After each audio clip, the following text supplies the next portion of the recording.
Andrea Moffat longs for true love. A man who is strong, handsome, and exotic, who desires her above all other women. She is about to learn that naivety has its price, and that the universe has a very curious sense of humor. Do you have the key for the other register? No, try the mouse. I think she had it last. She's not a mouse. Hamster? No, wait. Gerbil. Cute and fuzzy? Soft and squishy? You know, you're wasting your time with her.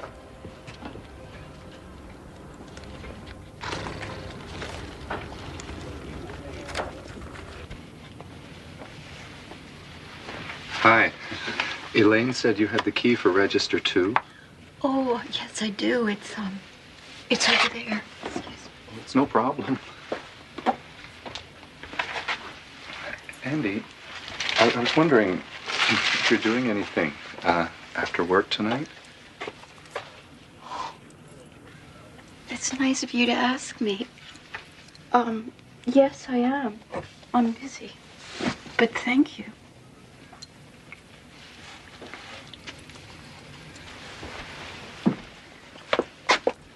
Squeak, squeak.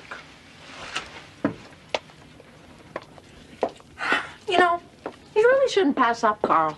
He's not such a bad catch. I mean, someone like you can't afford to be choosy. Quiet, I mean. I know, but he's no Prince Charming. Honey, there ain't no such animal. There are lots of other kinds of animals. I can tell you all about them. They're the ones who would rather chew their arms off than stay until morning. And then, of course, they're the ones who expect you to make breakfast for them as a reward for their performance. Elaine, you said you were going to give up those downers if they ever catch you. But they won't. Because my dear, sweet friend Andrea is going to watch out for me, isn't she? One of these days it's going to catch up with you. If I didn't take these, I couldn't sleep. If I couldn't sleep, I couldn't work. We wouldn't want me to lose my job, would we?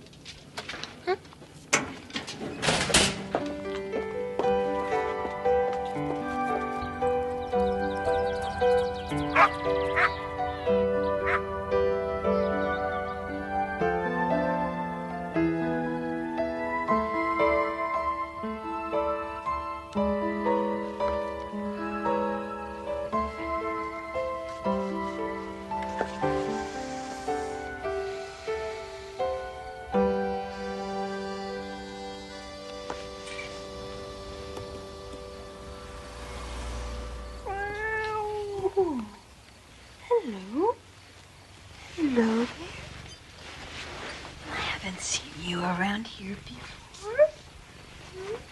Are you friendly? Let me see. Oh, you're a big one. Let me see you. Let me see you. Oh, what's the matter? You don't have a collar, huh? Didn't anyone buy you a collar? You know? If somebody loved you, they'd buy you a collar. There you go, big guy. Like that. Ooh, you're thirsty. Did you make a habit of it, though?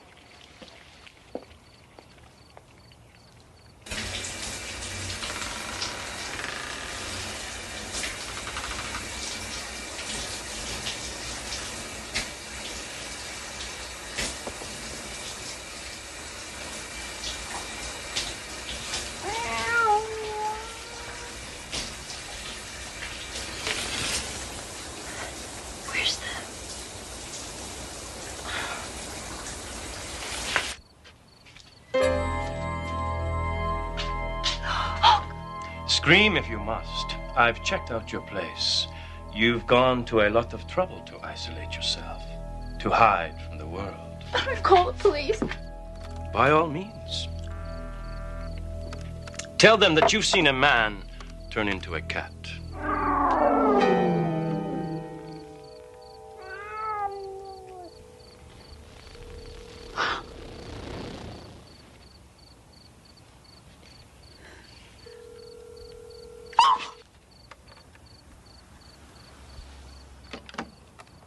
You really must buy a better brand of coffee.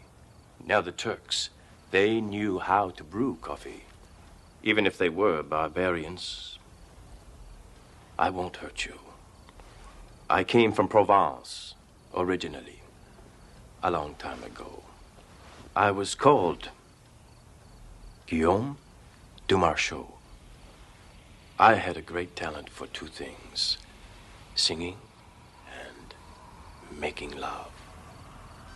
One night, I was caught making love to the wrong woman, or rather the right woman at the wrong time. Her husband could do things you call impossible today.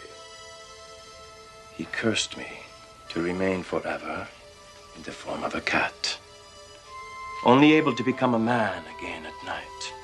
But it's not such a curse. I have spent centuries loving women, showing women how to love. Women like you.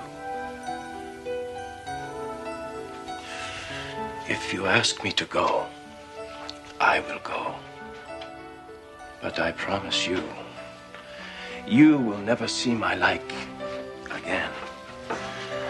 Never feel the things that I alone can make you feel.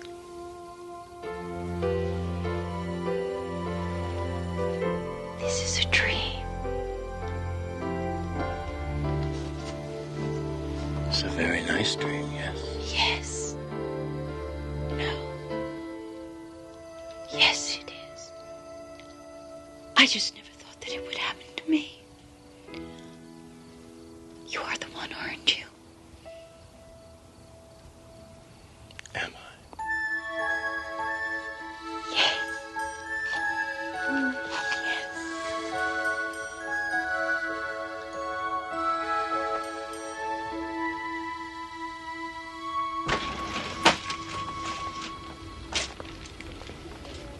Morning, Elaine. Morning, Carl. Chipper, happy, perky. The end of the world is upon us. Have you been drinking too much coffee again? Nope, I just had a nice night. Morning, Dr. Wood.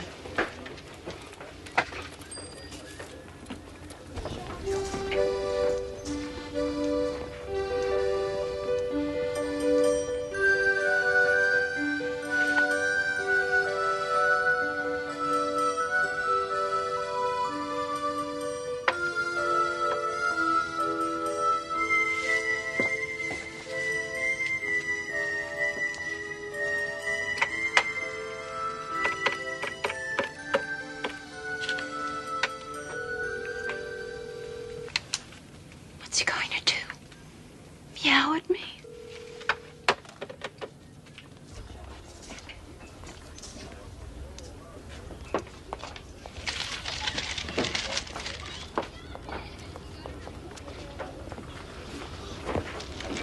You sure you don't, need some of these? Would you please put them back? Just trying to be neighborly.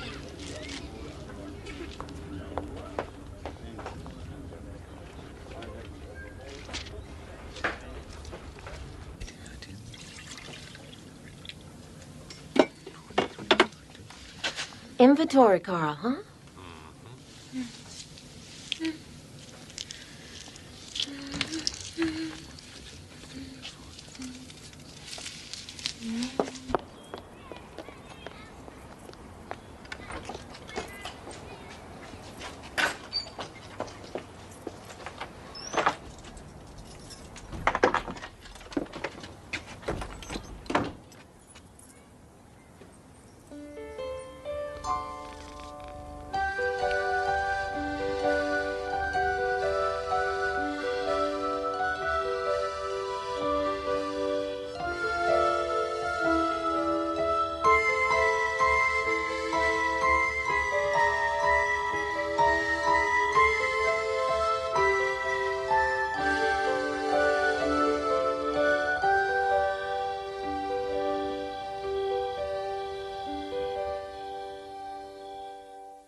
changes that much in a week unless there's sex involved.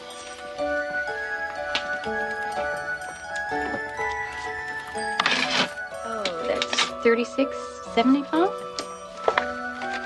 What I would give to be a fly on the wall. As opposed to a bat in her belfry? Is that a remark? Hi. How are you? You know what? I have something for you. I have a present. Here it is.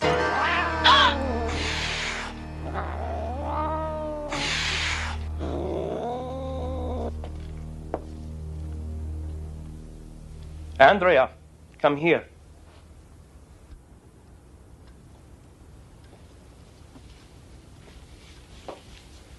What were you thinking of? What do you think would have happened when I tried to become a man with this around my neck? I'm sorry, Guillaume. I just didn't want anyone to pick you up as a stray during the day. I didn't think. I haven't survived this long by letting some fool of a woman put a collar on me. No one owns Guillaume de Marchaux. No one. Do you hear? I'm sorry, Guillaume. I bought some other things for you. Shirts. Socks.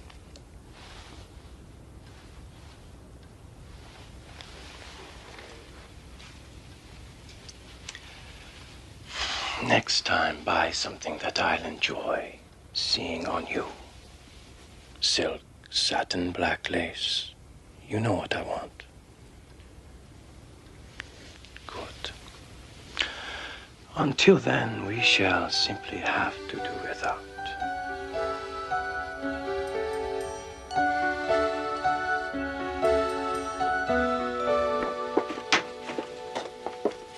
Long lunch. You've been late yourself sometimes. What have we got here? Oh, who is this for? Is this for Carl, baby? No, Carl, baby's jaw's on the floor. Oh, come on, Andy, kiss and tell, huh? Just put it back, please.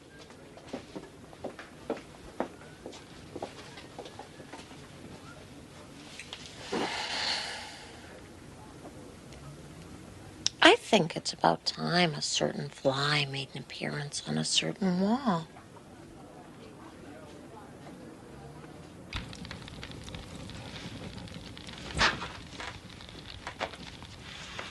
Your coffee?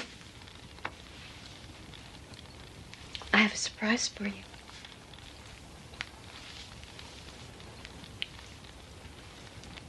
Yes, it's very nice.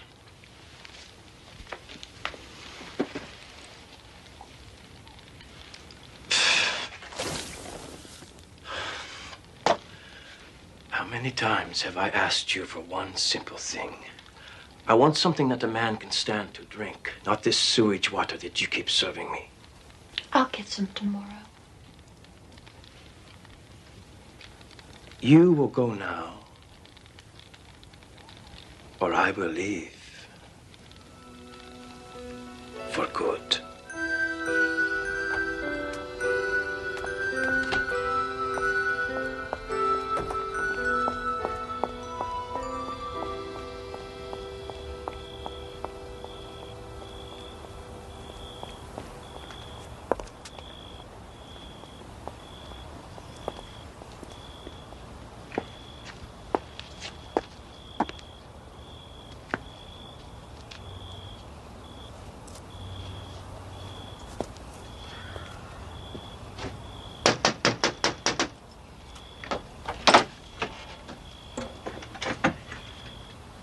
Hi, I'm a friend of Andy's.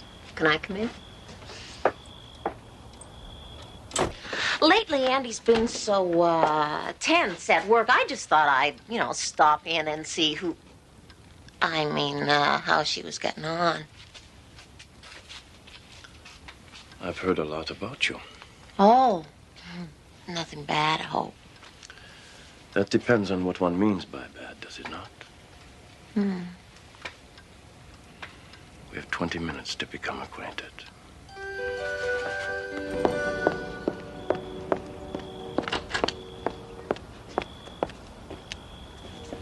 I think we have to do this again real soon. Yes.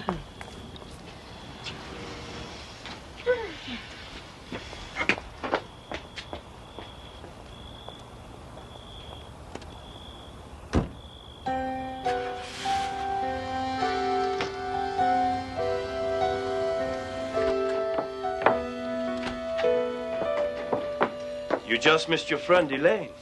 I know what kind of a friend she is. How could you? I thought you loved me. Spare me the cliches. This isn't a scene from one of your silly books. I've been here too long. It's time I left. Oh, no, Guillaume. You can't. I love you. It is the way of the tomcat. I've had my fun, and so have you. Love had nothing to do with it. You're going to her, aren't you? Yes.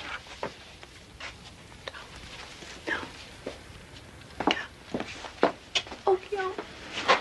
Please, don't go. Just one more night. That's all I ask. Please.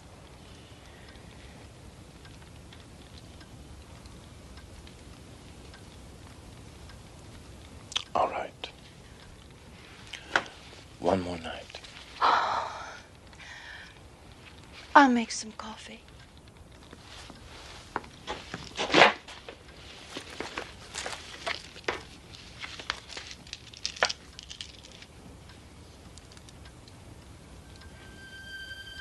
You can't buy me back with coffee, Andrea. After tonight, it's over.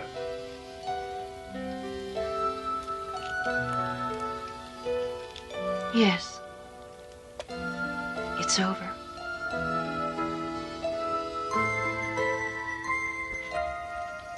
Your coffee.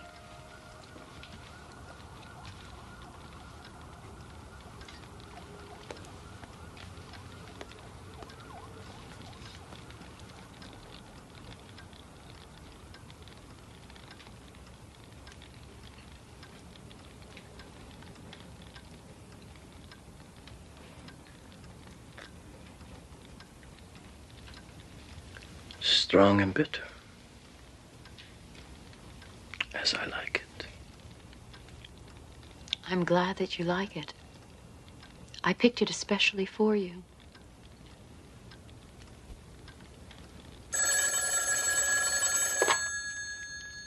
Hello? Oh, hi, Carl.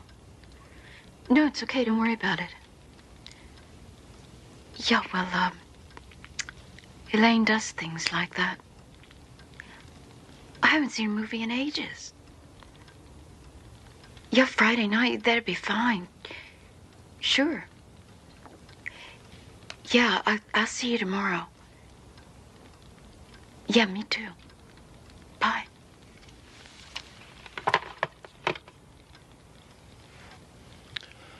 Poor Andrea. The injured innocent. You are no better than any other woman I've ever known. You never learn. You...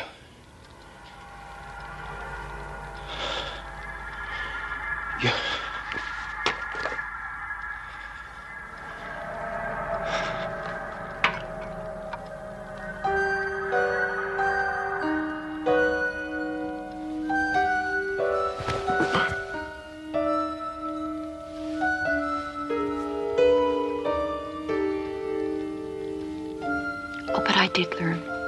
I won't be weak anymore. That's the best lesson of all. I want you to remember that. In case you ever think of coming back here again.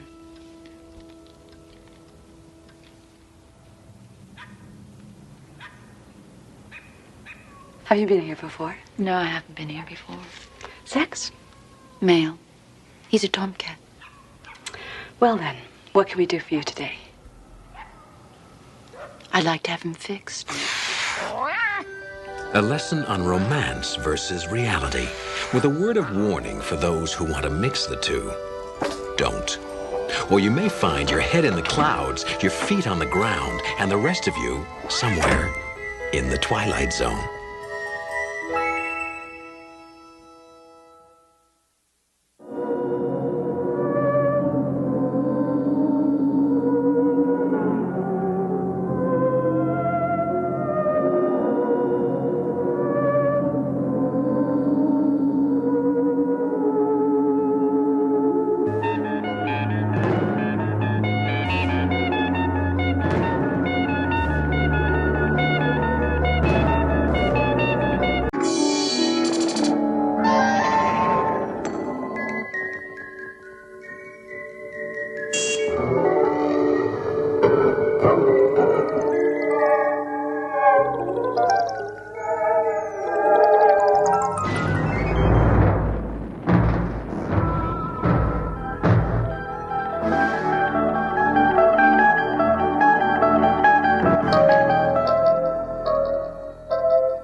My deepest sympathy.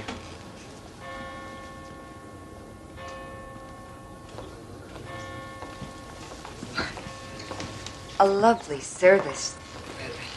Terrible loss. Yes. Are you related to the deceased? No, not at all. Oh, a friend of the family then. No, actually, I don't know anyone here. They're all strangers to me. But it was still a very lovely service. Barbara LeMay, the woman in black, out of place in a world of colors and sounds and life. A woman caught between fascination and something more profound and less earthly. Barbara LeMay, with one foot in the grave, the other firmly planted in the Twilight Zone. As I was saying, a lovely service. There must have been at least 150 people there. They had a reception afterwards, and they served the most delicious finger sandwiches. So, who was the service for? I didn't know we knew anyone who had died. I'm not certain. You know how I am with names. You mean you... Mother, you have got to stop going to funerals for people you don't even know. Why? Well, because it's wrong, that's all. They had white roses. Oh, you should have seen them. White roses tied with tiny red ribbons. Silk, I think they were. One for each year. There was music. And there were such words spoken. Such love. When I go, I think I would very much want a service like that.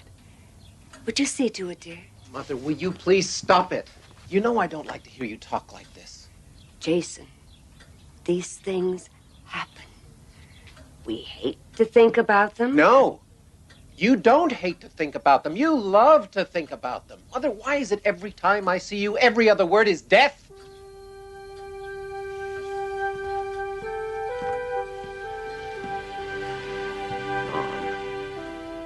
When I asked you out to the coast to see Margie and the kids, you couldn't. You couldn't come because you said you couldn't make any long-term plans. How the hell am I supposed to explain that to them? I'm sorry. Grandma can't come for Thanksgiving because she isn't sure whether she'll be alive or not. hurt them. I'm sorry.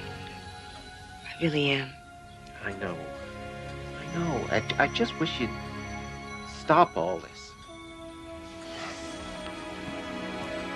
Let some light in here. Get some air.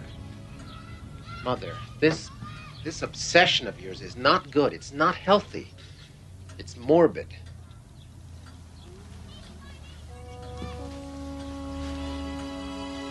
Mom, I love you very much.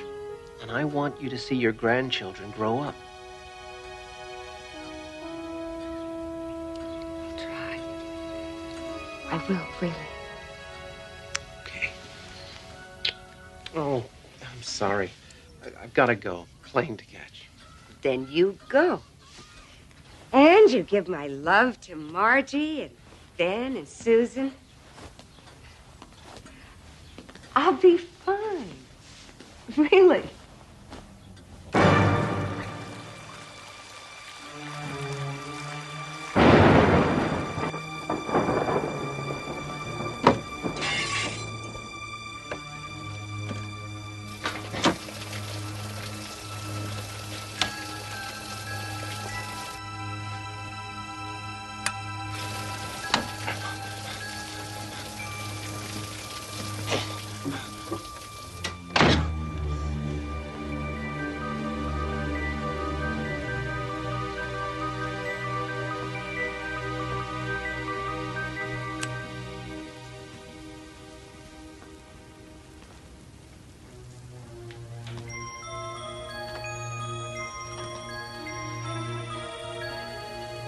Hello? Is anyone there?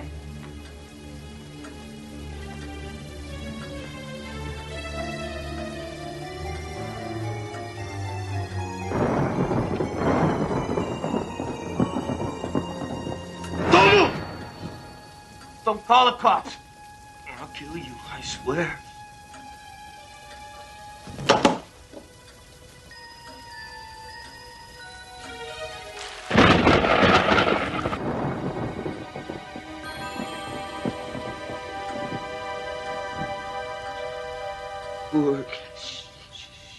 Don't try to talk. I did what I could, but I think it's bad. I better call the hospital. No. Don't want to die in no hospital. I'm dying, ain't I? I'm not an expert. But yes, I think you are dying. While you were out, I turned on the radio. They mentioned a robbery at an all-night liquor store. $27 in change. Ain't that something? I'll get you some water. No. Please. Don't worry. I won't leave you alone. I understand. Perhaps better than you know. I'll wait with you. We'll both wait together.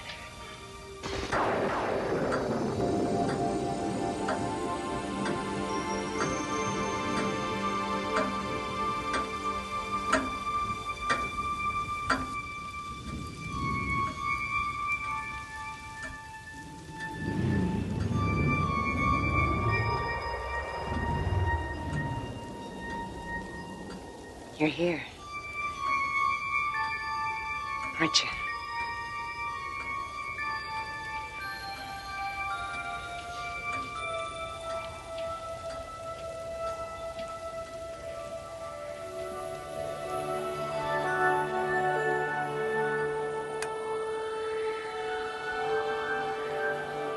Yes, I'm here.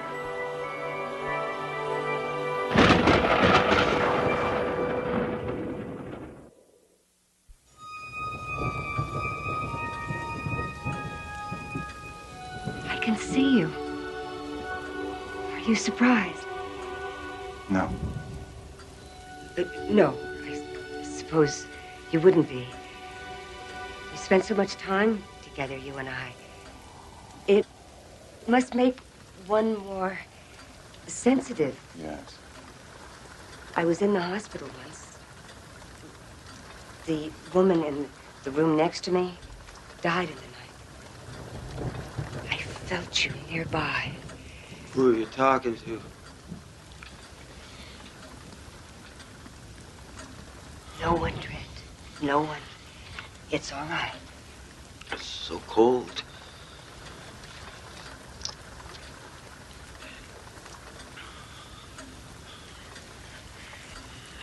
He can't see you. I won't exist for him until it's time. Where do you take us? To a better place? Sometimes. It must be beautiful. Well, it's a place like any other. Oh, no, please. Please, wait. Wait. Why don't you take me instead of him? What's he to you? Nothing. No one. But he can't see the beauty in you. I can. I see it in so many ways. The peace, the freedom, the tranquility, the poignant, fragile beauty of that one final exhalation, the gathering of the soul, the ceremony of the... It's his time. Oh, but he can't appreciate you as I can. I have no one here, not anymore. No. Why? I cannot take life where none exists. I've seen you in so many places. You've called my name so many times. You have worshipped at my altar. You've walked in my shadow, seen my reflection in others' faces, and still it's not enough. You don't run from my touch. You seek to embrace it. But I could no more take you than I could take this table. For neither of you lives. I don't understand.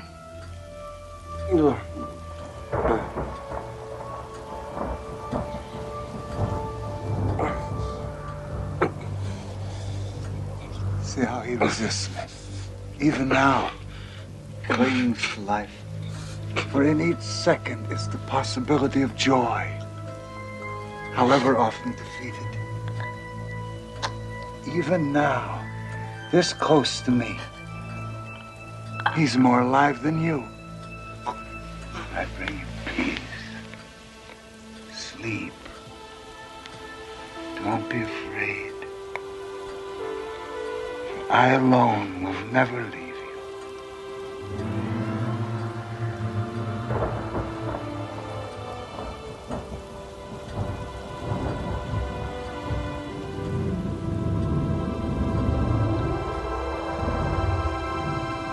You can't do this.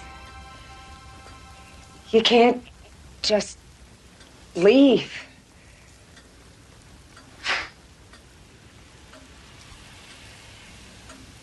We've been together so much. That would be cruel.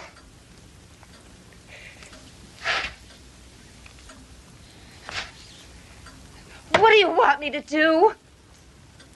Go and feed the pigeons in the park? Is that living? I don't have anyone. Don't you understand? My son, he doesn't need me anymore. Everyone I knew is gone. My husband, my friends. They're with you. You took them away from me, and now you won't even take me. Why? Why? Am I not good enough?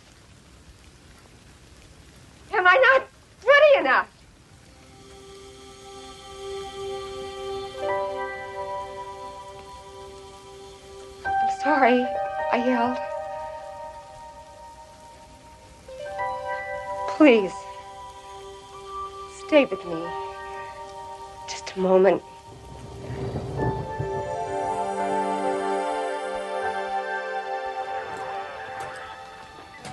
You've got a lot of courage, Mrs. LeMay.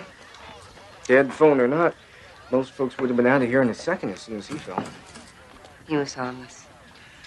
He was in pain. Oh, not anymore. Guess that's what they say, isn't it? The only two constants being death and taxes? Not always.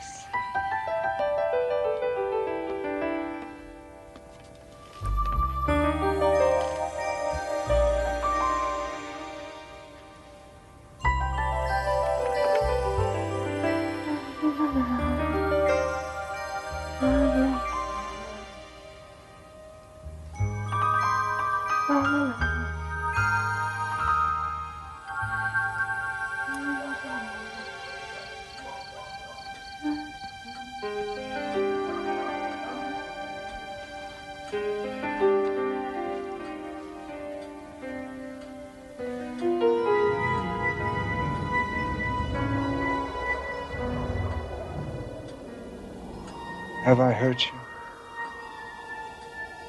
No. Yes. How? It wasn't my intention. No, it never is. But asking myself the same question. It's just that one by one, everyone I knew went away. They went with you. I suppose, in my funny way, I became jealous. You took them away, and if I couldn't have them, then I wanted you too. So I began spending all of my time thinking about you. And I started to see why they went with you. It was their time. I suppose it was. But there was more to it than that. I saw it in their faces after they had seen you. No more pain, no more weariness, no sadness, no loss, only peace. In the end, you're all we have, aren't you? When my husband was dying, he suffered so much. And I couldn't do anything to help him. But you did. I remember. I think it was then that I began to feel love for you.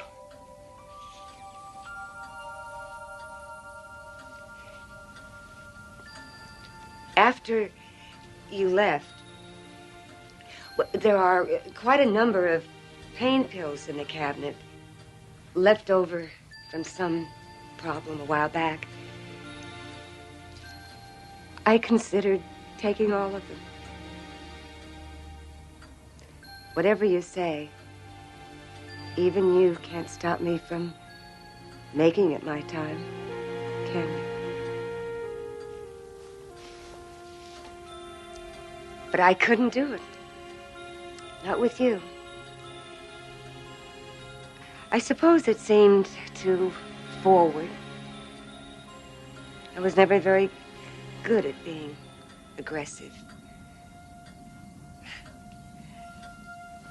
Nothing's changed. It seems I'm not even very good at...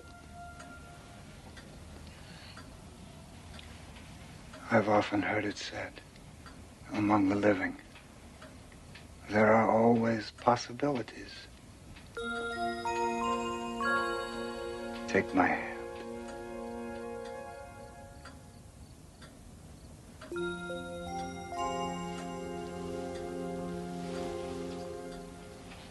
Now, in this last moment, are you afraid of me? Oh, no.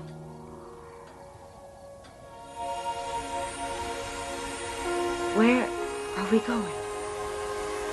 Where you are most needed. I'm afraid he doesn't have much time left.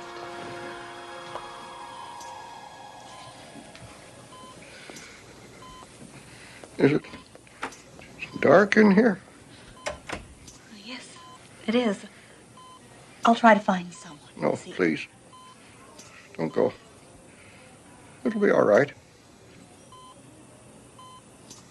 I have to go. No, please. I'll be right back. Wait.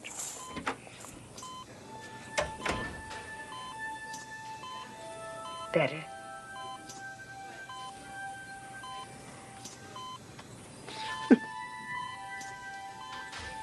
I'm sorry. I'm afraid. Don't be afraid. I bring you peace, sleep, and I alone will never leave you.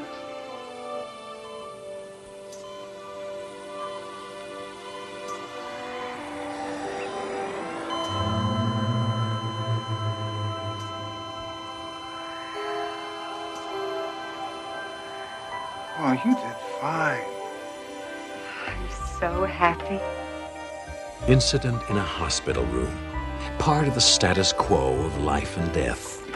A visitation accompanied by cold winds and warm hands locked in a midnight embrace in the Twilight Zone.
As certain as death and taxes, we are told the meek will definitely inherit the earth.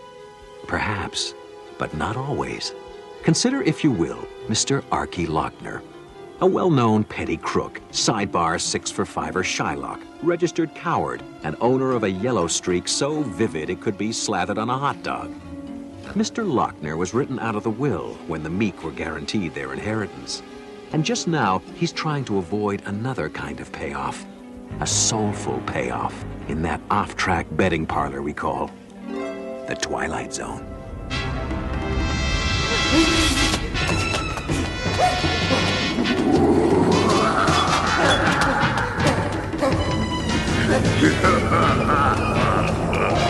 Seize your flight, you four-flushing fistfire!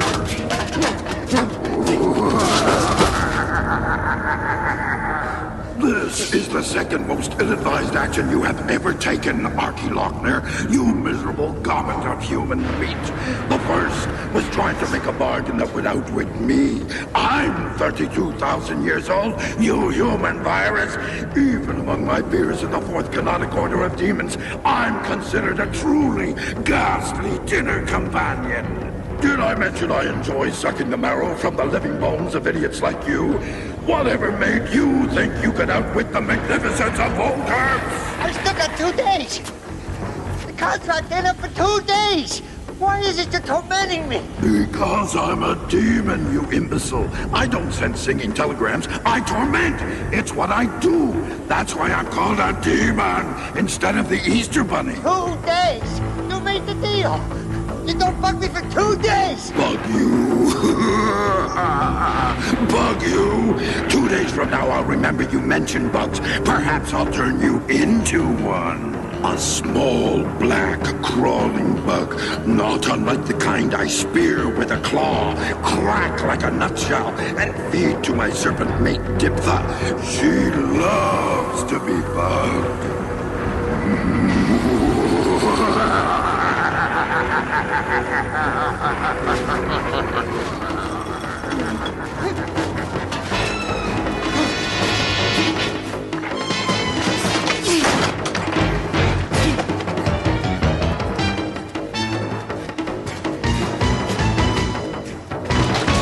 You gotta help me! You gotta save me! My life is in your hands! It's gonna turn me into a bug, a thing that crawls, and then it's gonna eat me! No, he's gonna give me to his wife, his snake lady, and she's gonna eat me! So you better help me, because if you don't, it's gonna be all over for me! Why don't you twist off his head, Mr. Lancaster, sir?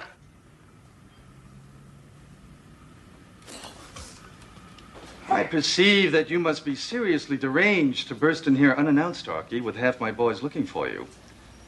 That is, unless you have secreted somewhere on your scrofulous body the $165,000, including today's interest at 750%, that you have owed me for 3 months, 3 weeks, and 4 days.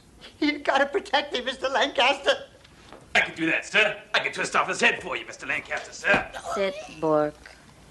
Nino, before we have Gus and Bork reduce him to his component parts for shipment, would you be interested in hearing his tale of woe?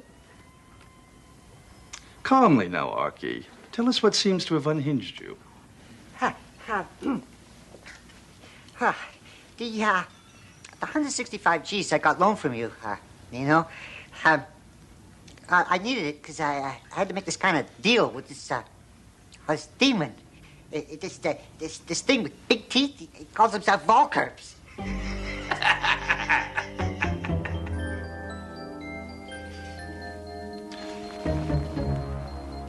A supernatural being. Yeah, you got it. A creature of Stygian darkness, a denizen of the nether reaches, a monster from some nameless plane of witchcraft and horror. Yeah, you got it. Bork, twist his head off. I ain't making it up, Mr. Lancaster. Honest, I ain't making this up. That thing's after me. He's right out there in the alley. Go on. Well, we made this kind of deal, me and this Volkerps. See, he gives me all the winners at Pimlico, Aqueduct, Santa Anita, Hawthorne, Liberty Bell, and Maywood, all in the same day, see? In exchange for? First refusal option on 51% of my immortal soul. Things must be worse in hell than we know. Your soul's gotta be pretty grungy and soiled, kid. They said good help was hard to come by. He mentioned doing windows and floors. What do I know? Then you'd be able to pay me back in full, including the crippling interest rate. And you'd finally manage to extricate yourself from the nasty, brutish life that distinguishes you. Well, that's how I supposed it will be. Yeah, sure. And pigs will fly, eh? I mean, he gave me all the winners, all right. 20, 30, 42 of them. And I bet them all, and they won. Each and every one of them. Except a few of them, they had strokes, and they died as they crossed the finish line. And a bunch of them got disqualified because they was full of dope. And 11 of them got scratched for bumping in the stretch. And on and on and on like that. Oh, sure. They all came in first, all right. And I lost every cent I got for you, Mr. Lancaster.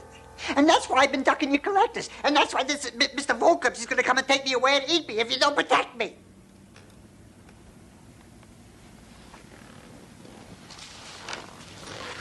Why should I bother, even allowing that this fantasy has a basis in fact? Well, $165,000 plus the interest for 4 months, including next week. Miss Thorne is my accountant, Arky. She makes a strong case for your continued existence, despite its truly distinguished wretchedness. Then you believe me? I believe that I believe you believe it.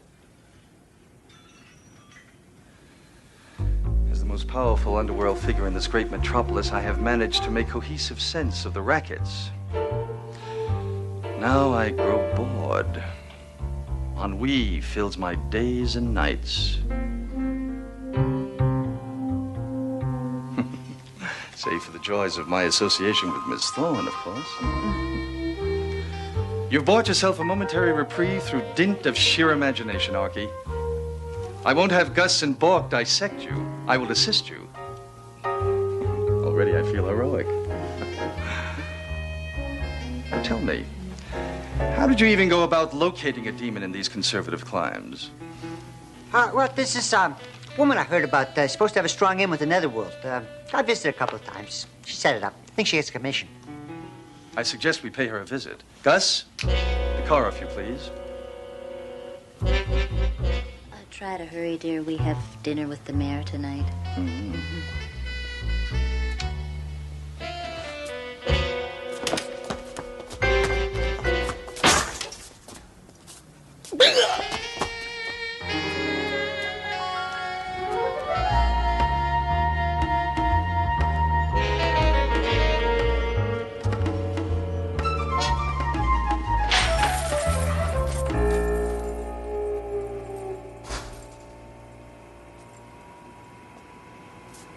You are the impressive Cassandra Fishbein, trafficker in the black arts? I'm a beautician, beauty technician, and cosmetologist. I got a license. Miss Fishbein, my name is Nino Lancaster. I'm a business associate of Mr. Lochner here. He advises me you served as a go-between, amanuensis, amicus curiae, for him and a, personage named Valkerps. I'm calling a cop. Probably not. Very likely in my employ in any case. I ask your assistance voluntarily. Or perhaps I could ask my employee, Mr. Chaucer, to persuade you. Hey, who the hell are you? Look, I'm just a poor businesswoman trying to make an honest buck in a world of kids hot for purple hair and shaved heads.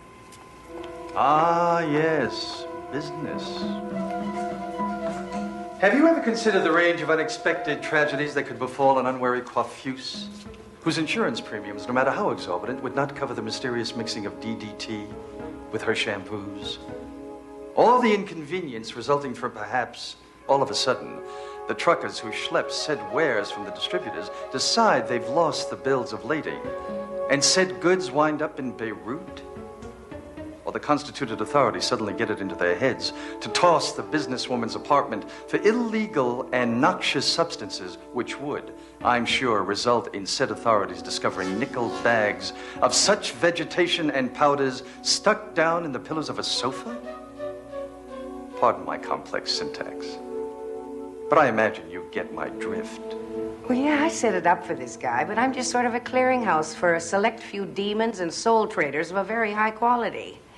There's this quota of souls they have to make each year just to stay in good with the boss, and I'm sort of a canvasser, a scout, to steer likely prospects. Excellent. Here, you will set up a meeting with Mr. Valkerps for us. When? Now. You're out of your mind. This Valkerps has a very ugly personality. He'd think I'd turn him. Are you trying to get me snuffed? Have you ever considered how cold and uncomfortable it is being hung upside down on a meat hook in a freezer?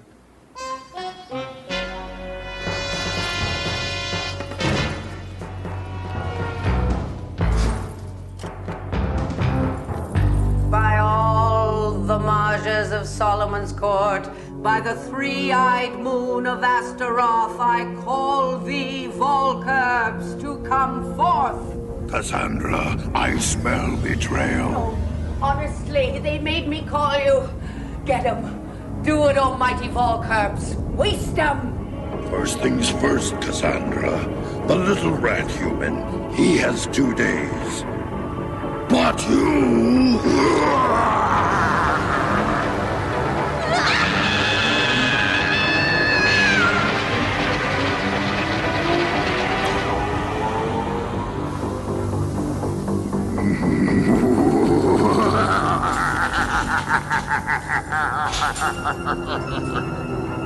Next.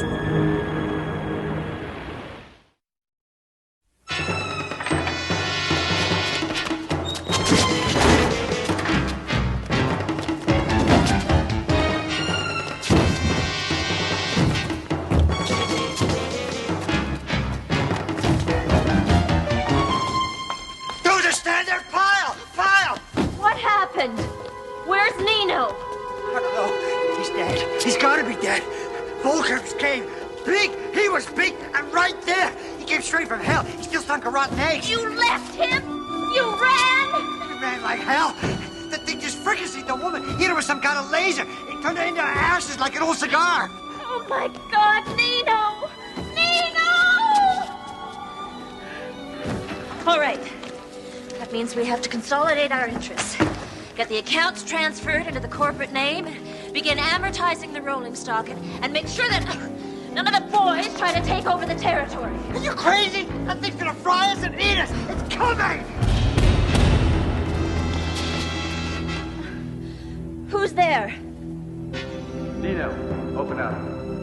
You alone? I said open the door, now.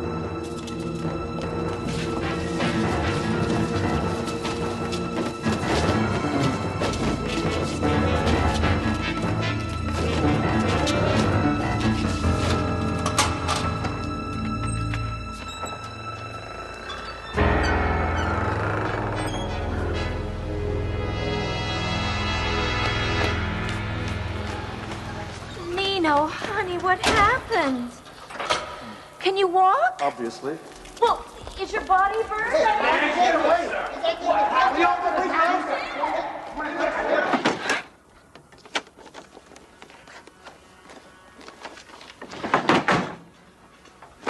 This is going to be a little more difficult than I thought.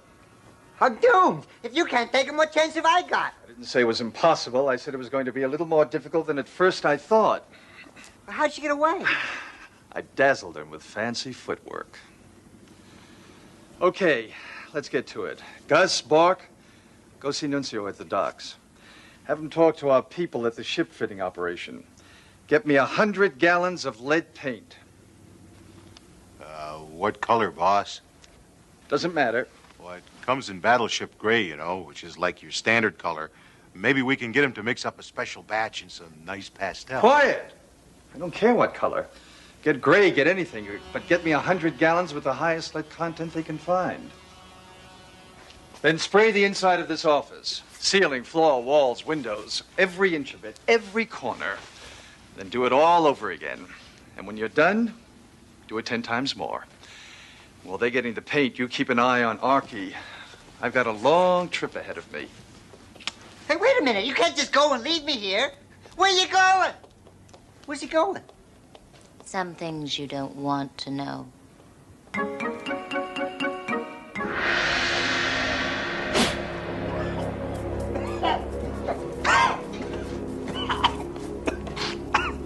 This is gonna save me?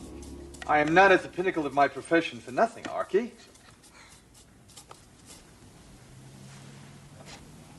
We have to wait till midnight. He'll come at midnight. Anybody who wants to go, do it now. Not you, Archie.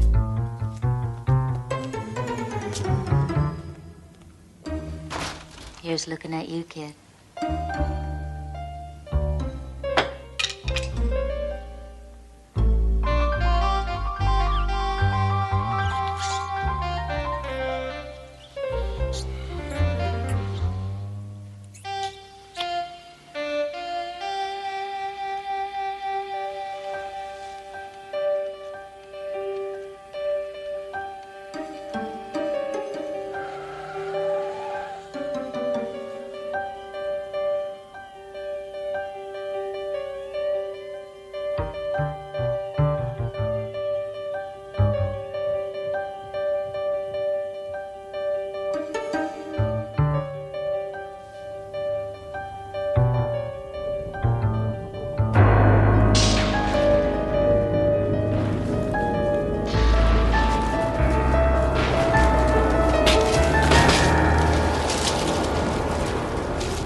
I'll give you one chance. What? Cancel the contract with Archie. Give him about $1 million to make up for what he lost at the track.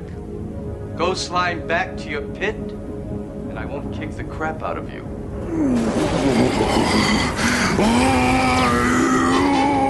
Hazel, the door.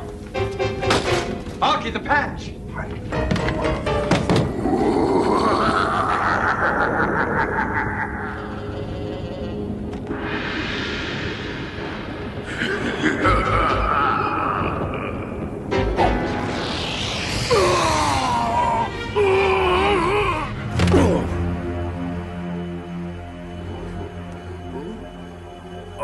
bleeding. I'm actually losing pus, ichor, and lovely slime.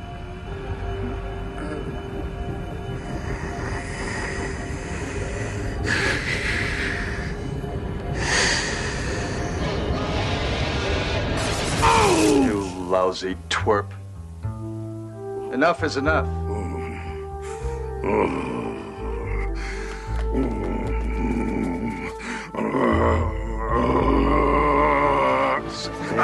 Submit.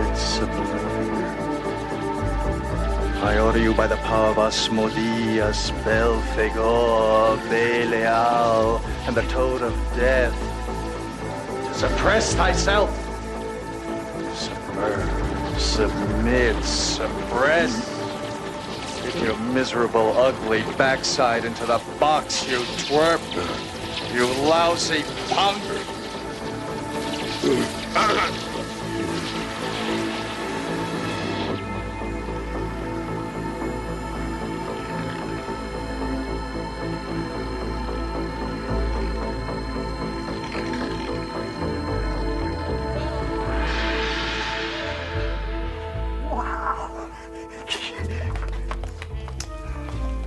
I've had some small experience in these matters. Is that how you got away from him in the beauty shop? Mm-hmm. He got me a little, but he couldn't get me very much. Oh, that you. I'll rend you. I'll savage you. I'll shred you.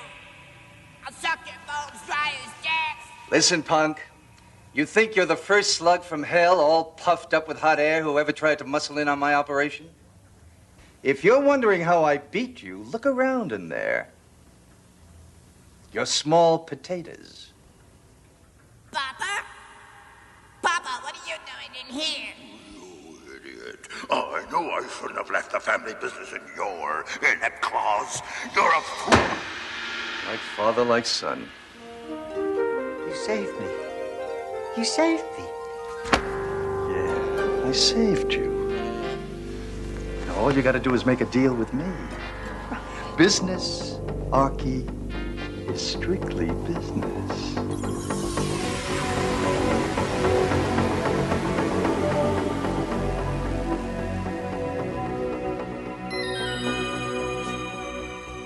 Oh, Archie.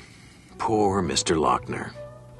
In that magical, mystical bookie parlor we call the Twilight Zone, there's an old, very old saying. Making a deal with a demon is seriously crazy. But making a deal with the master of demons, well, that's crazy as a soup sandwich.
So that you can feel the weight of your arms, your legs, and your body slipping away.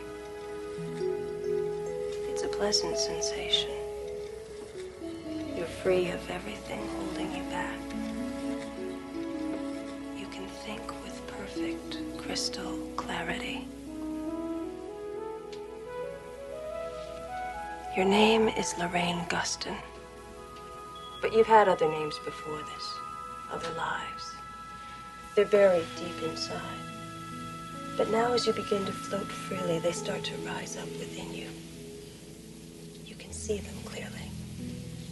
Now, search them for the most significant memory of your past lives. Open your thoughts and let the sights and sounds come in. I'm sewing. I work in a dressmaker's shop. Good. What year is it? A long time ago. Okay, good. Now, look around you. What do you see? What's happening? They're shouting at the door. Men with guns. They're wearing uniforms, red. British soldiers. They say they know we're hiding revolutionaries. I keep telling them, no, we only make dresses. We don't know. We haven't seen. Oh God, they don't believe us. They don't believe me. Torches. They're setting the shop on fire. They won't let us out. Please. Oh God. It's all right. No, It's no. all right. Mrs. Guston, listen to me. It's all right. It's all right. The fire is disappearing. You're safe. You're safe. It's going away. Everything is as it was.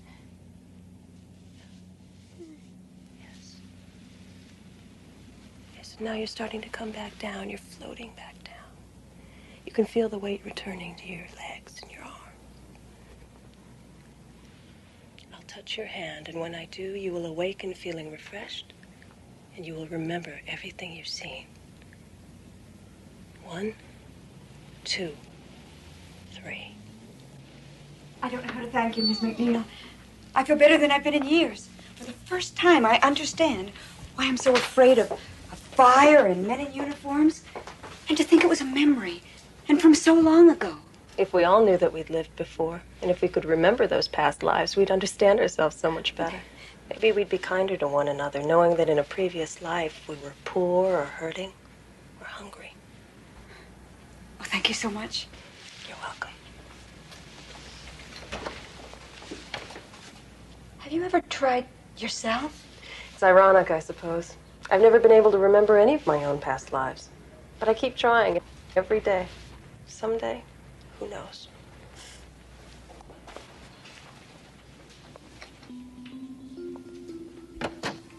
Mary McNeil, dealer in dreams and memories, to whom the uncovering of past lives is the greatest good she can render to a forgetful humanity. Your name is Mary McNeil, but you have had other names before this. 8:57 p.m., and Mary McNeil makes another attempt to discover a previous life. However, the journey she is about to take is to a different place, a land whose borders are defined by the region we call the Twilight Zone. Now, search them for the most significant memory of all of your past lives.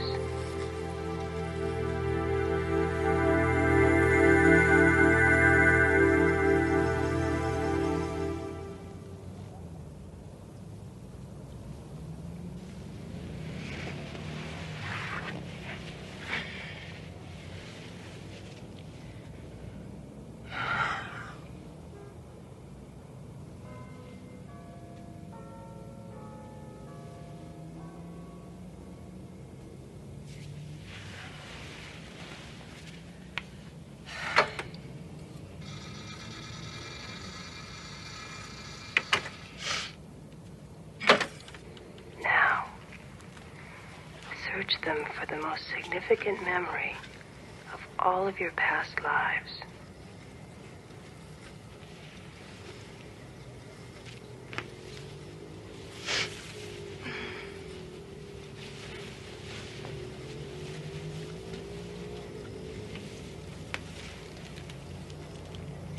Nothing again.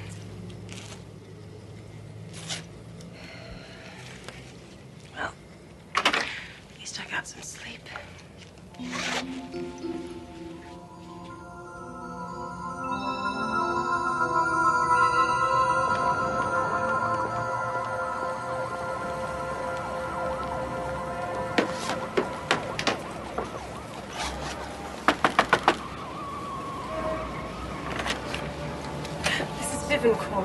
I am so sorry. I know it's the oldest excuse in the world, but I overslept and I rushed out without even thinking to call. Excuse me, but have we met? Oh, of course. We made the appointment by phone. I'm Mary McNeil. You called me last week about wanting help with your memory? You must be mistaken. There's nothing wrong with my memory. Oh, certainly. What I meant was the memory of your lives before this one. I can assure you it's a very simple process. In my last life, I was Corporal Lon Desmond. I fought in the Second World War and won the Medal of Honor. Awarded posthumously, of course. But you know? But how? The medal? It was nothing. I jumped on a grenade to save my squad. That's amazing. How did you know that? Look, I really don't have time for this sort of foolishness. Thank you, and good day.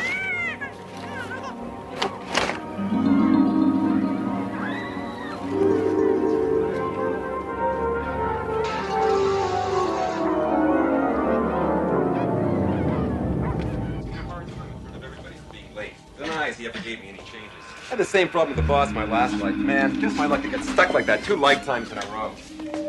You know, how's it going with you, eh?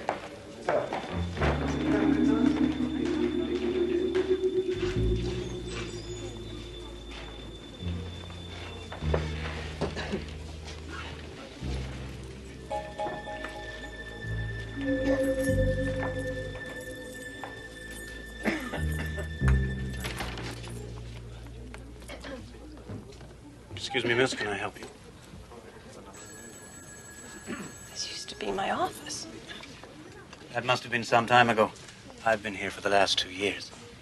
Is there something I can do for you? Are you looking for work? You say this used to be your office. Are you out of work? It's difficult to explain. You see, I woke up this morning, and I don't know what's happening anymore. I mean, I don't know if I've changed or if the world's changed, but something's happened. I don't even know why I'm bothering you with all this. It's just that there's nobody else for me to talk to. Yes, there is. Now, if it's any help, you're not alone. A lot of people have trouble adjusting to their new lives. That's why we're here. If you would just fill out this form, and when you've finished, we'll talk. My name's Jim Sinclair. I'll be sitting at the desk over there. Excuse me.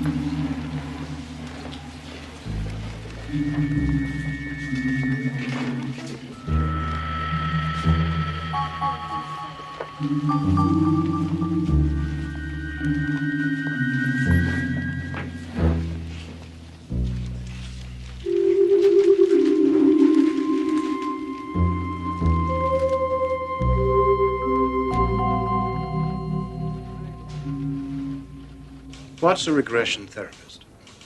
It's nothing. I don't think it matters anymore. Relationship counselor, self-help instructor, 2 years as head of a crisis counseling unit. You have a high priority on helping others, an admirable quality. I see you didn't list anything from your previous life. I didn't know that you could. It helps, particularly when you've developed no skills in this life. Now, if we can just run through the jobs you had in your last 3 or 4 lifetimes, starting with the most recent. We won't go back more than a couple of 100 years. There's not much call for blacksmiths.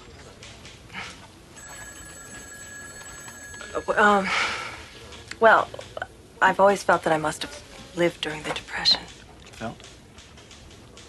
That is, I'm always very moved when I see pictures from that time. As if I knew what those people were going through. Could you give me some references for this life? Name some of the people you might have known. I really don't remember. Addresses, marriages, schools, technical, liberal, anything at all? Look, I'm trying to help you, Miss McNeil. I can't do that if you won't help me. I didn't say I wouldn't. Listen, I'm sorry I took so much of your time. Thank you for your help.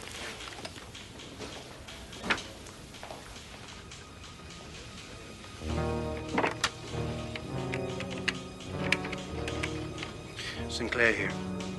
I just had a woman in here who listed only her present life on her resume. Yes, that's right. When I pressed her for details on her past lives, she claimed she couldn't remember them. No, I don't think she's a new soul. She didn't have that vacant look so many of them have. Mary McNeil. Yes, I agree. She could be the one we're looking for.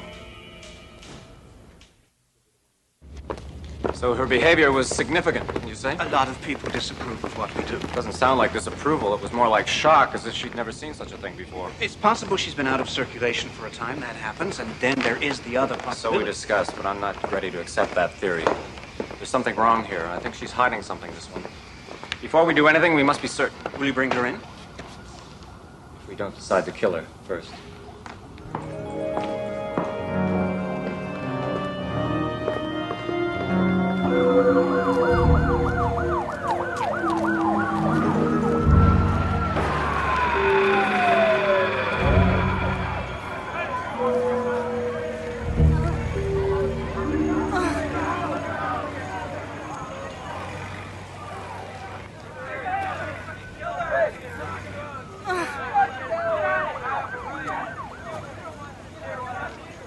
Miss?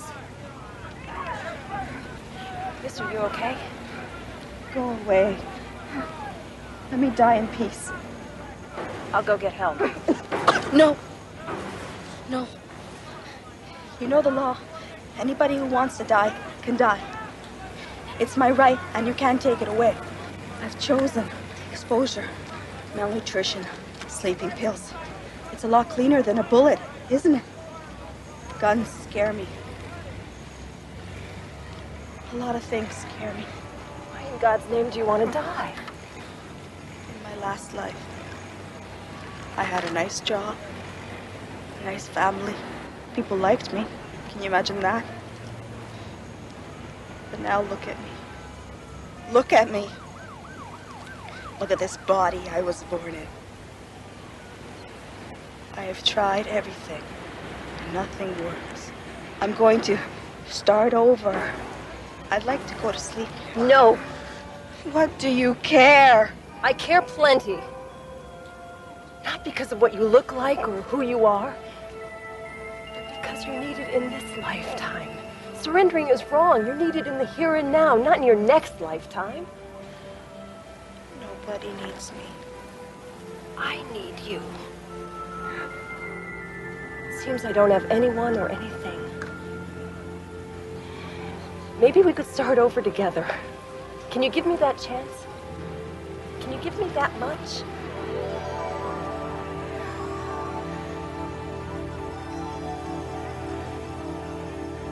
I'll go get help. I'll be right back. There's a woman back there. Can you get an ambulance? I think she's dying. It's a man from the agency. No. I'm No. sorry, miss. No. You have to come with us. No. Promise me you'll get that woman an ambulance. We'll look after Promise her. me. I promise. Okay, let's go. What about the woman? What about her? I made a promise. Get her an ambulance.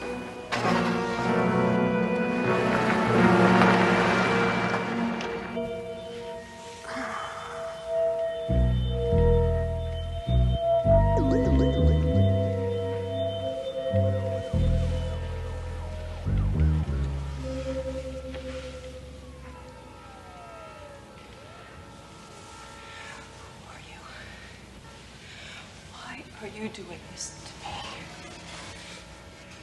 Call us concerned citizens, Miss McNeil. We're part of a group not quite sanctioned by our government, but then not entirely denied either. We play hide and seek. We seek out people like you, your kind. What kind is that? Well, that's what we've brought you here to determine. Who are you, Miss McNeil? Really? I've heard that you claim not to know who you were in your previous lives. You must understand that that's quite irregular. It's utterly unheard of. And we can find no documentation on you. No identity papers, no place of residence. It's as if you did not exist. And if you do not exist, then no one will miss you. So you see, it's in your best interest to cooperate with us. What are you trying to hide? Who were you in your previous lives? I told you. I don't remember. Remember? Remember what? Names? Places? Body counts? Have you been to Moscow lately? Guyana? Uganda? What names did you go by in your past lives? The Borgias, Attila the Hun, Lady Macbeth. We can run down the whole bloody litany, if you like, if it helps to jog your failing memory. Haven't seen our friend Adolf in a while. Could there be a little Führer hiding in there? Leave me alone. He could be telling the truth. If she is, and she's the one we're Not looking in for. front of her. If she's telling the truth, we're going to find out soon enough.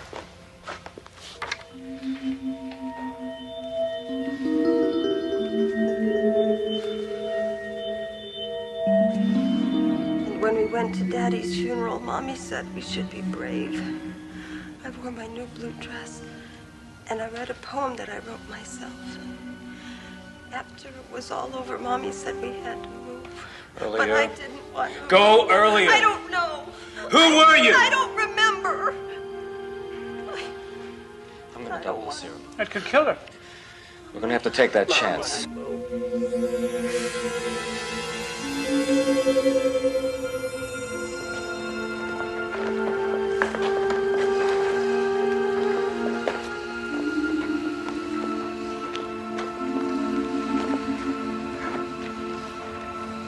Welcome back, Miss McNeil. Oh, my head. It'll soon pass. You were telling the truth. For what it's worth, we're sorry we had to put you through all that. But you're free to go. Just like that. What about my life? What? Sorry, wrong number. Just hang up and walk away like nothing ever happened. Precisely, Miss McNeil. Unless, of course, you would care to work for us. See you in hell first. Sinclair, get us some water. We're offering you a very rare chance, Miss McNeil, to go from a prisoner to a savior. You are a healer. We ask you to help us heal. We want you to help us forget. Forget who and what and where we were. You're out of your mind. Perhaps I am. Maybe we all are. Look around you. Did you smell the madness out there? It gets worse with every generation. You can smell the death that we needn't fear because we come back, but which is with us from the cradle to the grave. Think of dying and then the new agony of rebirth, and you remember it all, Miss McNeil. We're so busy avenging the past that we lose the present. That's the world we live in. That's the waking horror that's our everyday existence. What can I do to help you? You have a gift. We need you to teach us that gift. We need you to help us let the past be swallowed by silence. No more carrying grudges across the centuries. No more longing for days and lives past. Just the moment. And the thrill of making this life as good as it can be. We've waited so long for you, Miss McNeil. If we were harsh, it was out of fear and hope. When we first met, I knew you wanted to help people. We're giving you the greatest opportunity that's ever been given to a person. Help us, Miss McNeil. Help us to forget.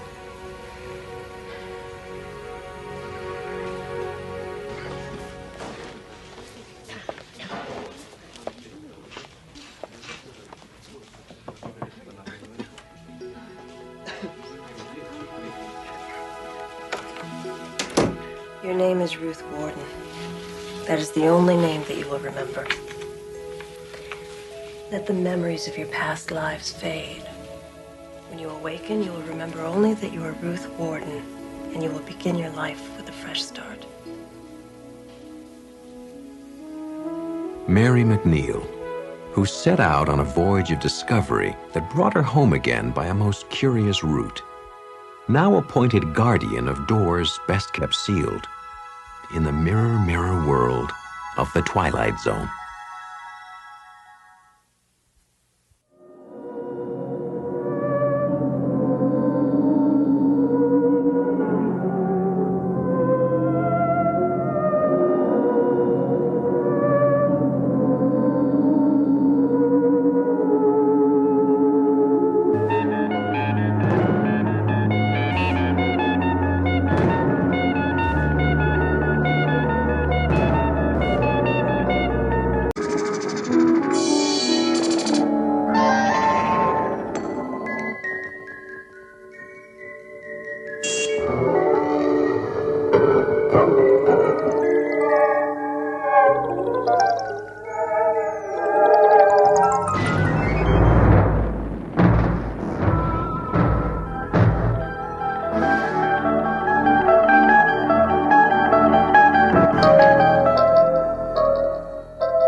I'll need complete quiet, please. Lights, a crowd, the proper atmosphere, and the common coin of desperate belief. Commodities necessary to the life and times of Leonard Randall, who may or may not be someone else as well.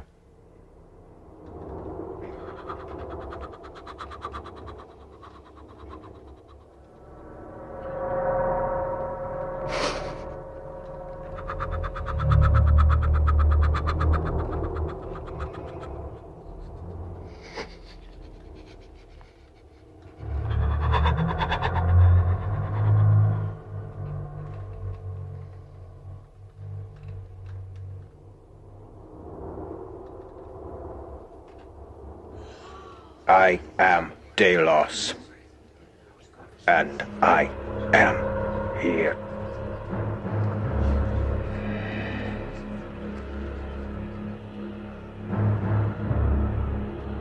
$10,000 ago was I born, and 9,500 years ago did I die.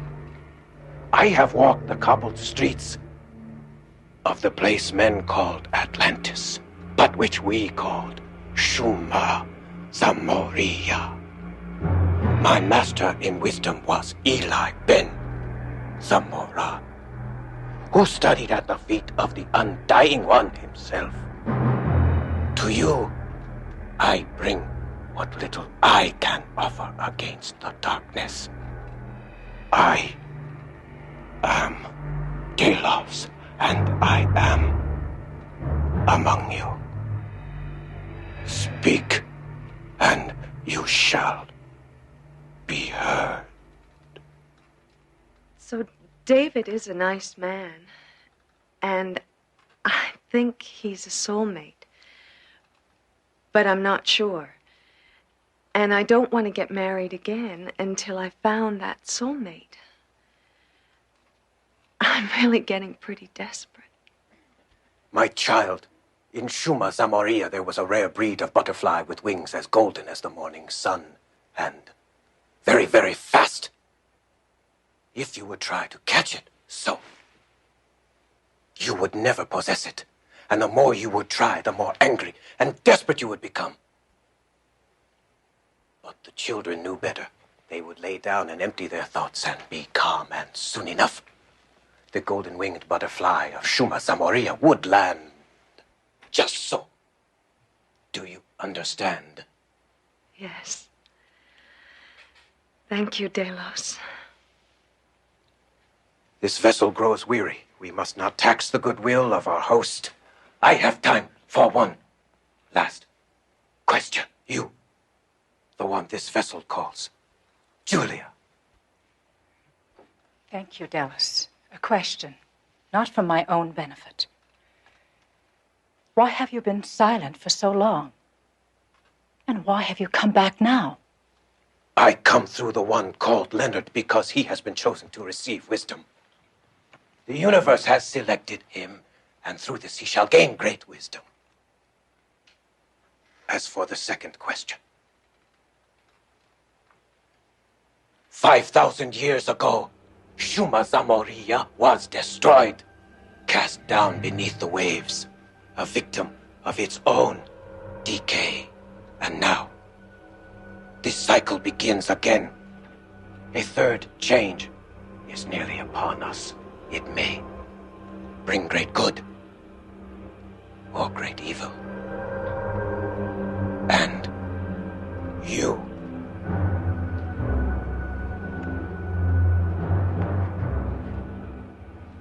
All of you will tilt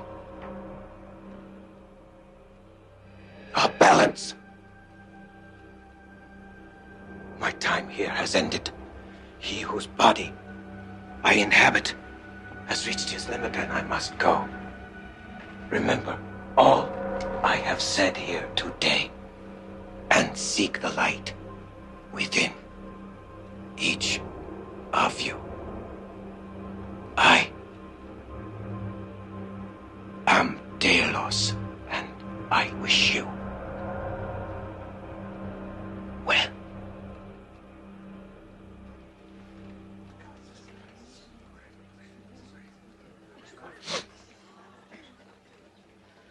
Ladies and gentlemen, thank you all for coming, but I'm afraid Leonard will have to rest for a while. We invite you to come back next week.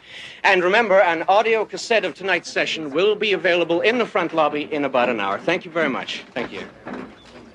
Okay.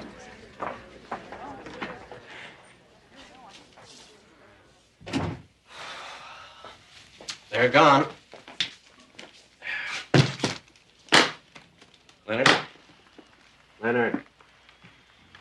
Hey, the Clippers are actually winning. Can you believe it? It's about time. Here, I want you to sign here and here, okay? How was the take? The usual. Up from yesterday, which was up from the day before. Numbers?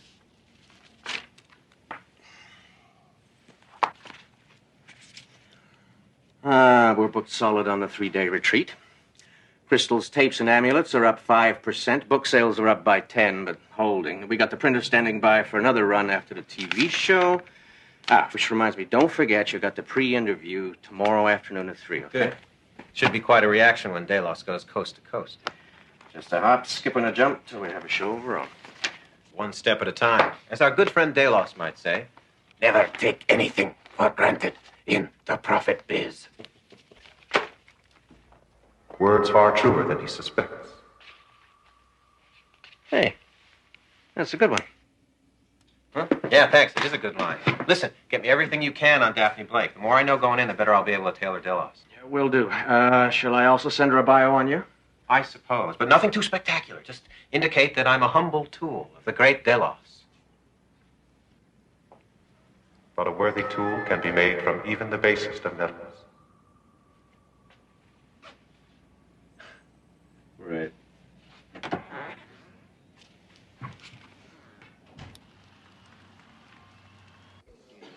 So you understand, gentlemen, this is just a formality. Miss Blake likes first-time guests to come by, get a feel for the place. Let us know what you want to talk about.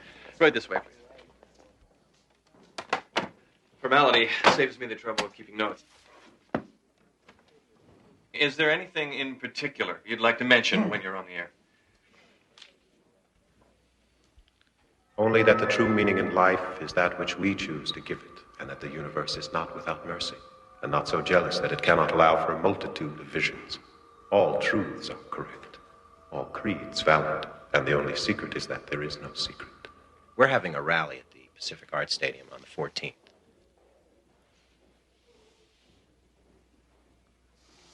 So perhaps Miss Blake would want to mention that. Sure. Which part? You'll have to excuse Mr. Randall. He's been working very hard. Sometimes it's hard to keep it all straight. I have no trouble seeing things as they are. That is indeed my curse. I see this television as the single greatest time waster in the history of mankind. You make sport of people's pain and exploit people and sell trinkets to those who cannot afford them. You do this to increase your own wealth. Yes, I see things quite well indeed. And I see that the woman in whose employ you labor is an adulteress, a user of chemicals. That'll be quite enough. You'll excuse me. What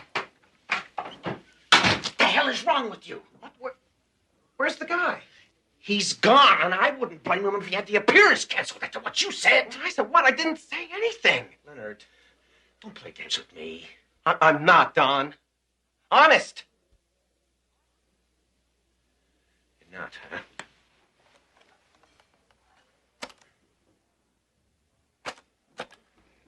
And I see that the woman in whose employ you labor is an adulteress, a user of chemical. Who's that? It's you.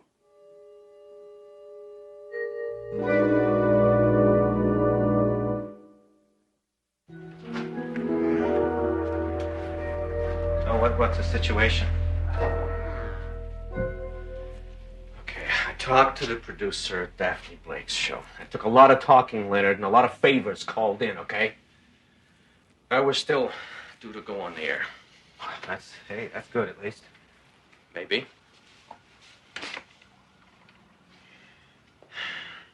Leonard,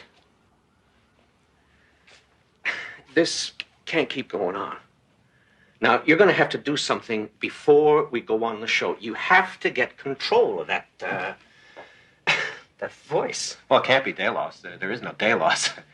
I mean, Don, we invented him. Remember? I said a 10,000-year-old warrior, and you thought I said a 10,000-year-old warrior. Hell, I thought you'd never stop laughing. Yeah, only it's not funny anymore, Leonard. And the money and the good times, it all comes to a stop unless you can get this under control. Which is why I've made an appointment with someone for you. He's a specialist, and I think he can help. A psychiatrist? No way. Not a chance. Leonard, I don't know what's going on here, and neither do you. All I know is everything is riding on this show tomorrow. Now, mess up, man. And we're finished. I said no. N-O. I can handle it! I'm sorry. Look, can we backtrack a moment? I think there's something I'm not getting here. You're a trans-channeler, aren't you? Yes. Not to be judgmental, but you're supposed to hear voices, yes? Yes. Then what's the problem? Well, it's, you've got to understand, Dr. Greenberg, I'm really getting this voice, see? And I've got to go on TV tomorrow. So, unless you can help. Television. Now I start to get the picture, so to speak. Mr. Randall, I've worked as a psychotherapist for 20 years. I pride myself on my record. If it's all the same to you, I'd rather not be the subject of this little publicity stunt. You may claim to hear as many voices as you wish, Mr. Randall, but do not come to me to add credibility to your little scam. Yes, you are a good man. One of the few I have met recently. That's right, and I... Oh, I see. And this is the voice, is it? Very nice. What else do you do? I speak honestly, that's all. It's not unlike what you do, I think. Oh, I see. And who might you be? Napoleon? Aristotle? Napoleon is dead. Aristotle is dead. And you do not look well yourself. Why do you do that to yourself? I think that'll be all for today, Mr. Randall. You miss her very much, don't you? What? I see such pain in you. But there was nothing you could do, even if you had arrived sooner. It would have been too late. Your wife misses you as much as you miss her. But she would prefer you did not hurry the reunion. Get out! What? What did I do? Just, how dare you? How dare you use my wife to... Of all the cheap... Just get out! Forget my fee, forget the whole thing, just go away!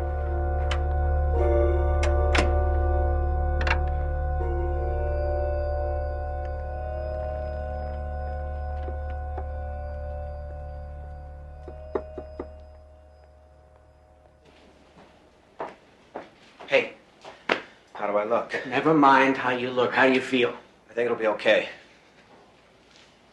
I taped myself last night, and the voice, whatever. It didn't say a word all night. Maybe it's gone.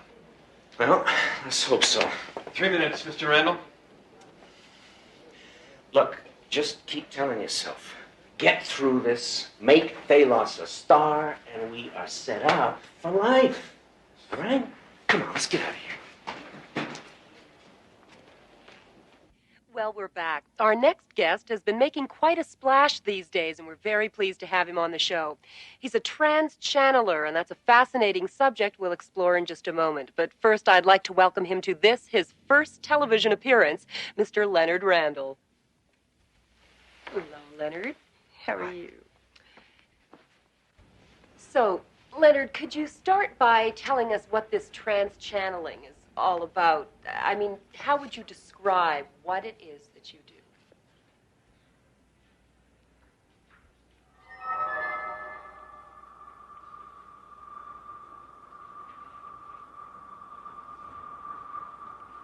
These are sad times, Miss Blake. All that is mysterious, all that is magic has been leached away. People who do not see the magic in themselves seek it in someone else. They are so desperate for mystery, for something to believe in. They are willing to accept without question even the most outrageous propositions. Such as? Such as the man sitting in this chair. And for the honor of being treated like sheep, for the distinction of being treated like gullible children, they are willing to sacrifice.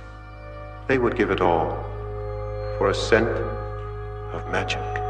Mr. Randall, do you suppose that we could speak with Delos?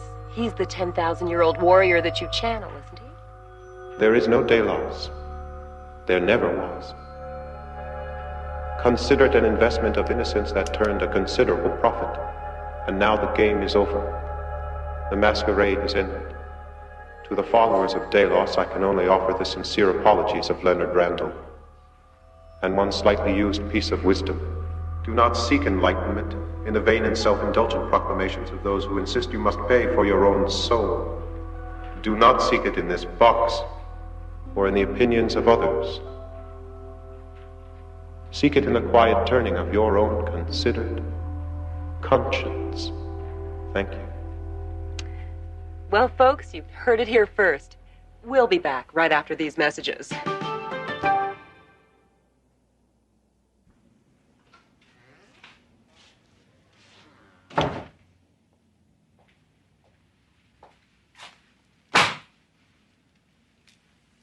I'm almost afraid to ask. The scandal's killing us.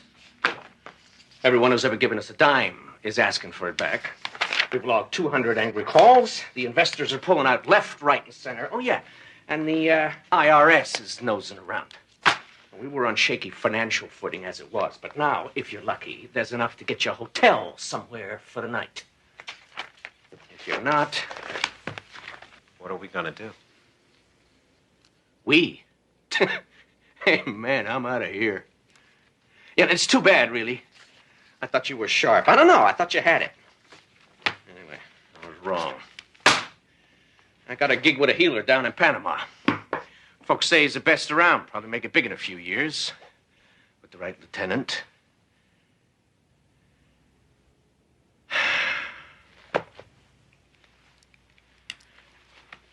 Get some serious help, Leonard. And if we should ever cross a hallway somewhere, just pretend you never met me. I will.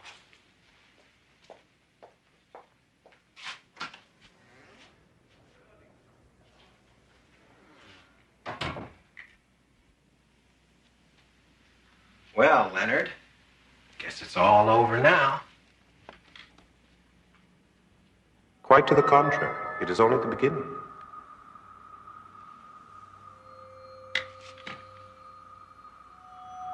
You. It's you. Yes, I'm pleased that you can hear me at last. There was so much in the way between us. That's why I had to get rid of it all, you see. You couldn't hear me. Anger, Mr. Randall? It seems rather pointless, don't you think? Isn't that what you said? What Delos said? Submerge anger. Find the center. The hell are you? Come on out! I'll kill you, you lousy. Where are you? I'm here, Mr. Randall. With you. Why are you doing this to me? Why? Look over here, Mr. Randall.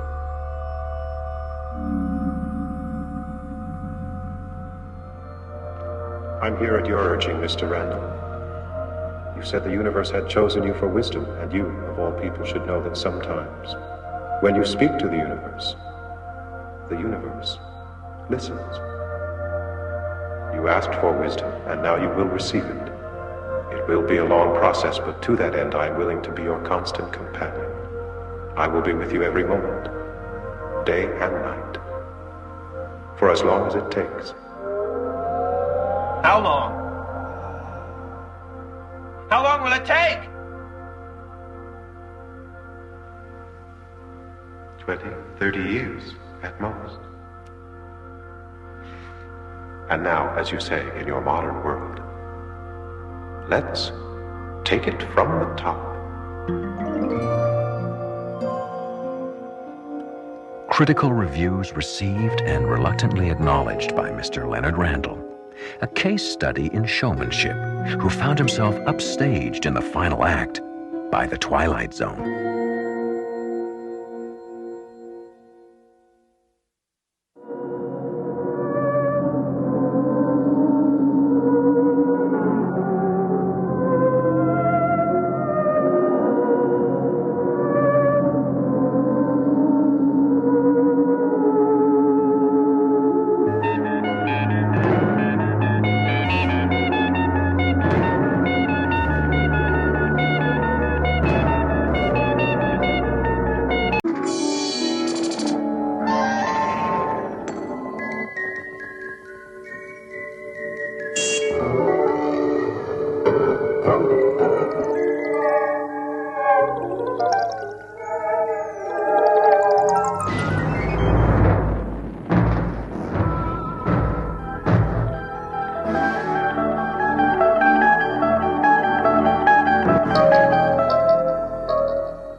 It's been said that all good things come to those who wait. This is Willie Gardner, a man whose lifetime of waiting is about to end.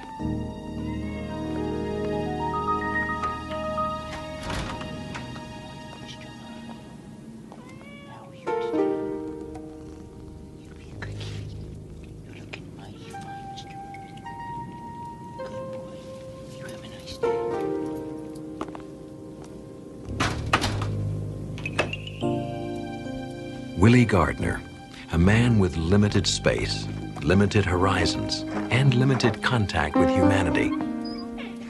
People float in and out of his life like flotsam and jetsam washing up on the beach. But the law of salvage is about to change all that. Today, Willie is going to find something very valuable on his particular beach, in the Twilight Zone.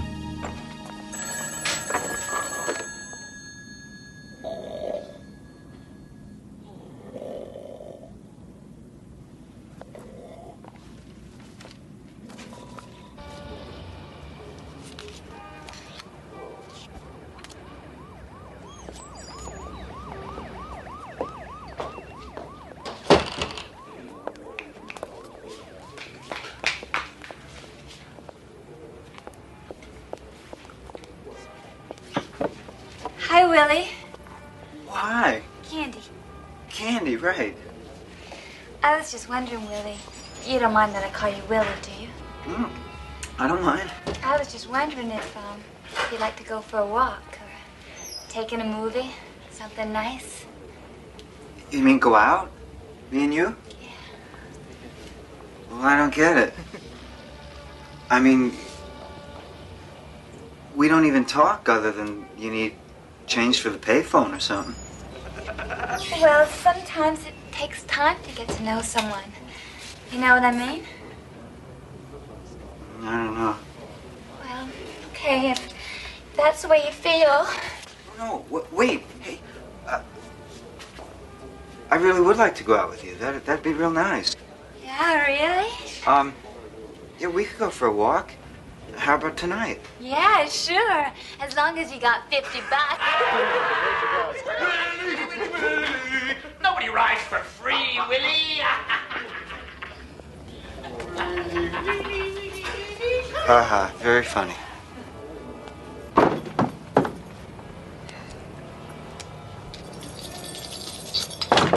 Checkout time, 12 o'clock.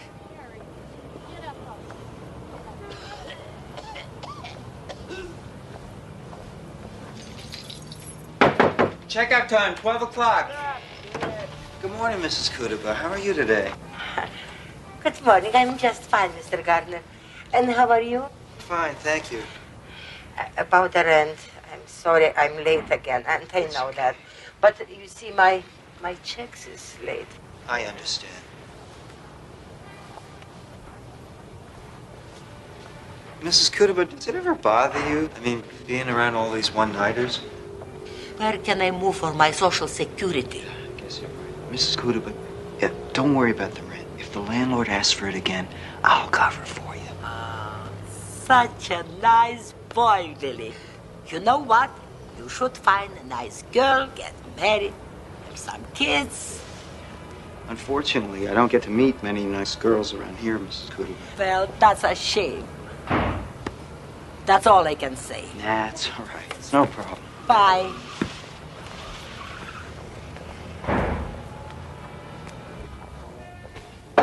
Checkout time, 12 o'clock.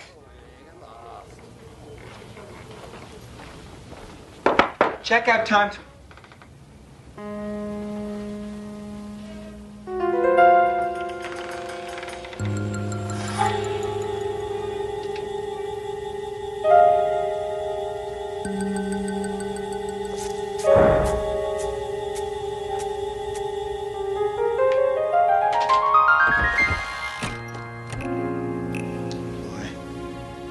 I wish I had a nickel for every old piece of luggage I ever left in this hotel.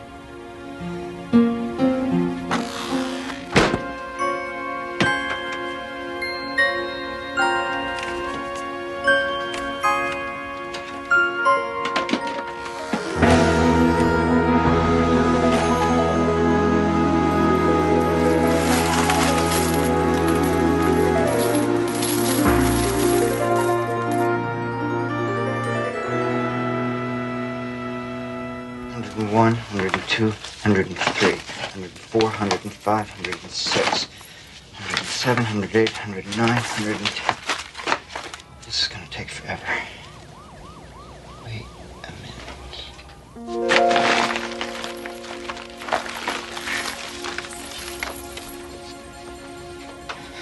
I wish I had an ice-cold root beer. Just like I used to have when I was a kid.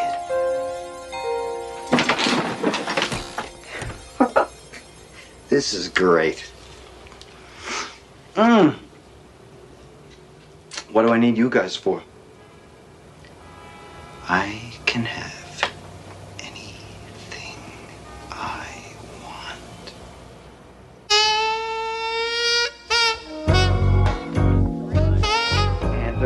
And this is my new bedspread. It's what they call a blend. It's 50% something and 50% something else, but you'd be surprised. It almost feels like real fur.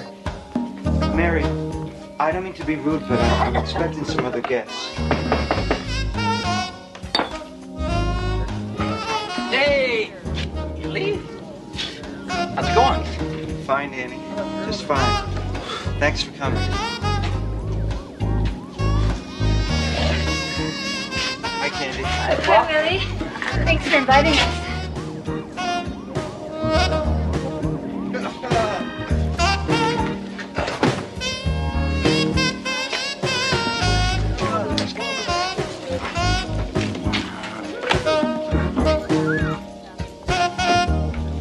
Hey, Willie. What's the girl got to do to get a drink around here? What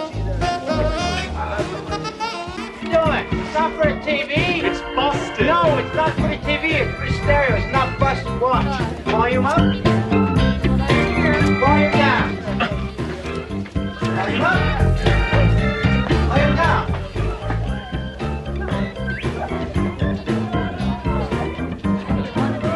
Hey, Willie, that's a real cool stereo, man. How come I never seen it before? Well, maybe you just never noticed it before. You never had no party before. Well, back could be it. You're a funny guy, Willie. I never knew that about you. Well, there's a lot you don't know about me. Really? You son of a gun. You really know you won. Thank you very much. It's a real bouquet. Thanks. It's positively lousy with bouquet. Listen, if you like it that much, why don't you take a bottle when you're ready to leave? No kidding? Sure, take two if you like. Gee, thanks. Hey, that's really generous of you, Willie. That's nothing.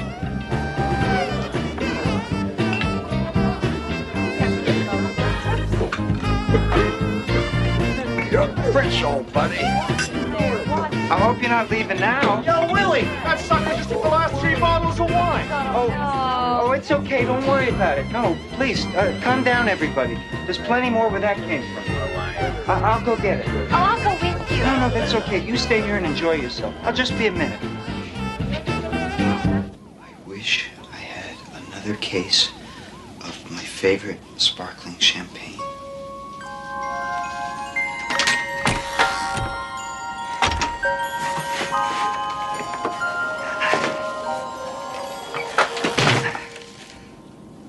Thank you. Thank you very much.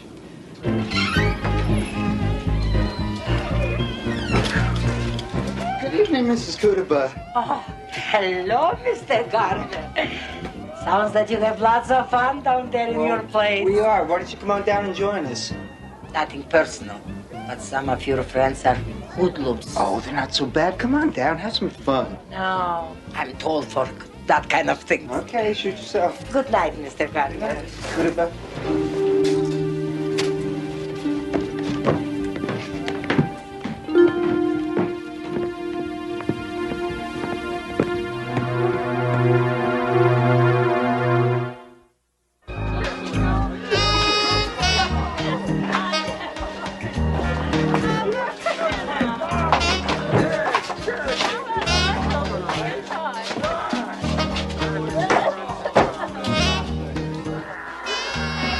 Kind of stuffy in here. Why don't we go someplace where we can talk? Okay.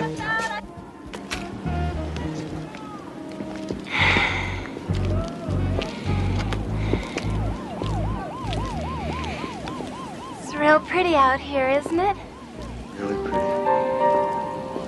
Kind of makes you forget what's out there in the streets.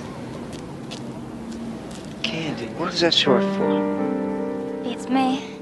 My real name's not Candy. It's Lisa. Candy's just my street name. You think that's funny? Oh, no. I like it. What, Lisa? Well, yeah, that too. But I mean, I really like that you told me your real name. Yeah, well, listen, Willie.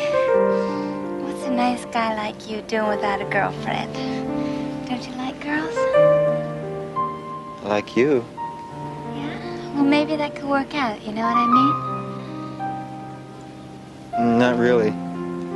Well, I could be nice to you, and you could be nice to me. I don't understand. Well, you know, you could take me out and buy me things, get me a nice place to live. Buy you things. Get you a nice place to live. Yeah, you could even stay there sometimes. Sounds nice, huh? Candy, Lisa, Candy, I'm not just looking for a girlfriend. I'm looking for someone who likes me for myself, not just for the stuff that I own. Hey, don't get me wrong. Really? Let's go back to the party.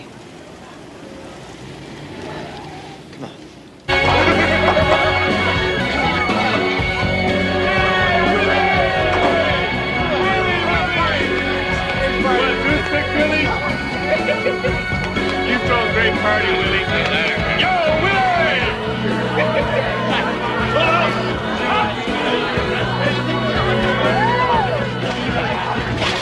Time to go.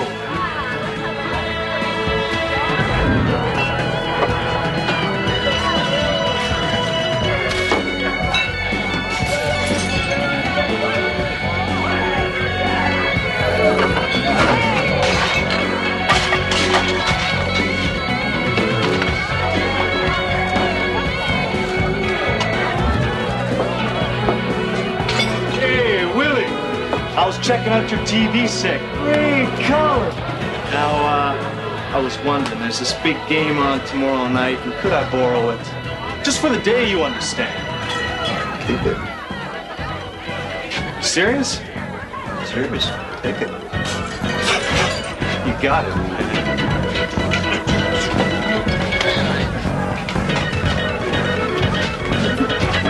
Thanks, man. Sure. Hey, Willie. Did you just give him that TV? Yeah. What's it to you? Oh, why didn't you give me the stereo then? Be my guest. Real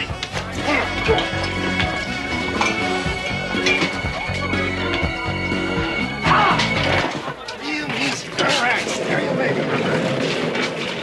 Thanks, Willie. Hey, Willie, how about this vase? Take them. Go ahead, all of you. Knock yourselves out. Take whatever you want, and then just leave me alone, okay?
You're still my friend, aren't you?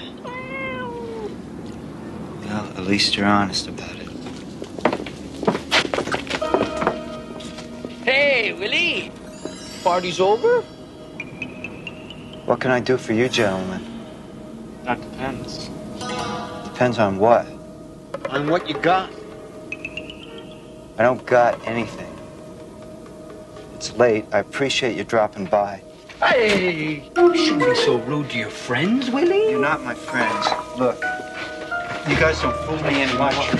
Keep an eye on him. Hey, get out of there! What do you think you're doing? Stay put. Watch your step. What are you guys looking for? Wrong piece of whatever you got going. I ain't got nothing going.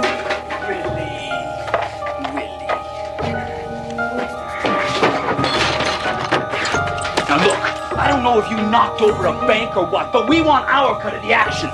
Nothing. I don't know what you guys are talking about. Oh? Wait, are you calling me a liar? Did Willie here just call me a liar? Sounded like it to me. Well, this insults me, Willie. I do not like when people call me a liar. Willie. Now look, I'm gonna make this real simple for you, Willie. You come across with whatever it is that you got, or I will cut your heart out and show it to you before you hit the ground. Okay, I get the idea. Smart boy, Willie. Now, what do you got for us? I got this for you. Get him!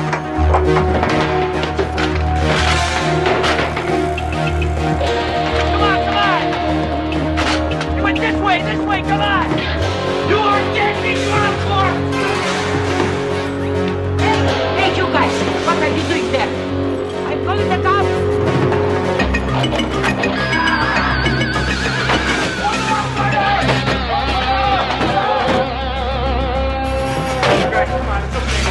Hey, come on!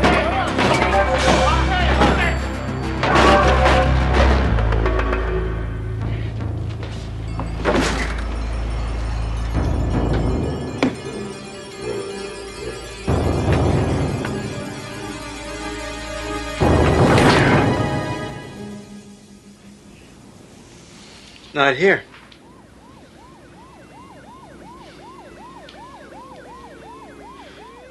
I can't take another fall, man. I'm still on parole. You're on your own, Danny. I'm out of here. Hey!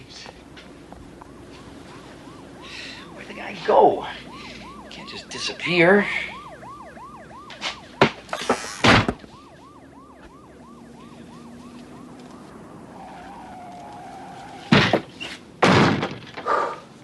Thank you. Thank you for working.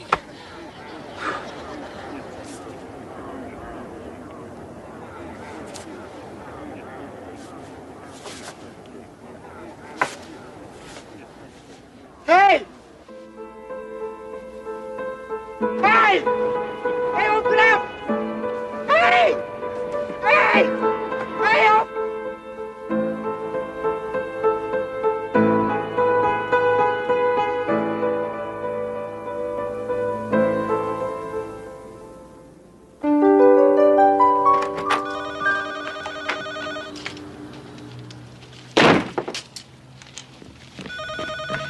Hello.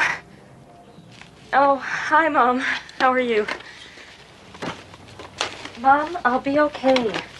I'm not the first girl to get dumped for someone else. Can't we talk about this later? Besides, I think we've discussed this topic a few hundred times. You don't think I want to find a decent guy to spend my life with? I wish. I'll call you later, Mom. Bye.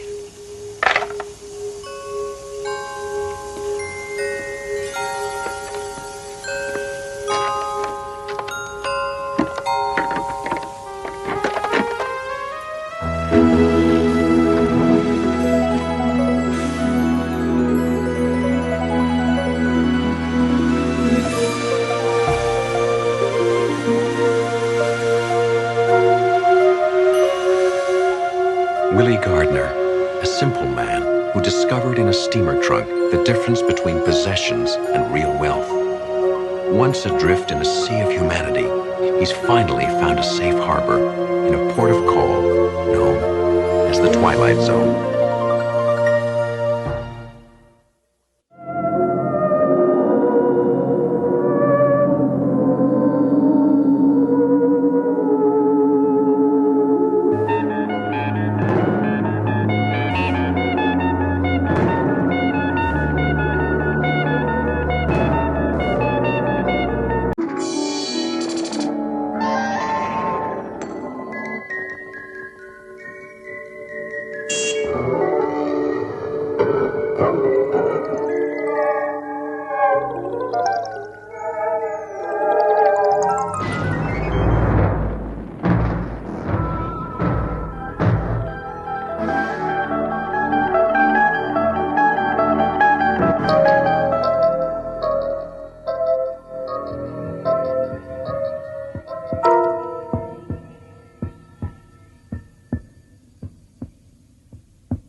On the frontier, any frontier, there can be little margin for error.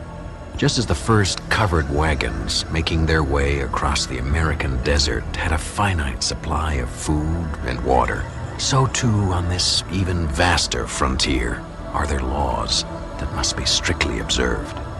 Thomas Barton has been piloting emergency dispatch ships for 5 years. He has never been faced with this particular law of the frontier. Until now. Thomas Barton is about to discover firsthand that there are limits, even here, in the boundless reaches of the Twilight Zone. Computational error, unauthorized payload. Computational error, unauthorized payload. Fuel supply insufficient for mission completion at present mass.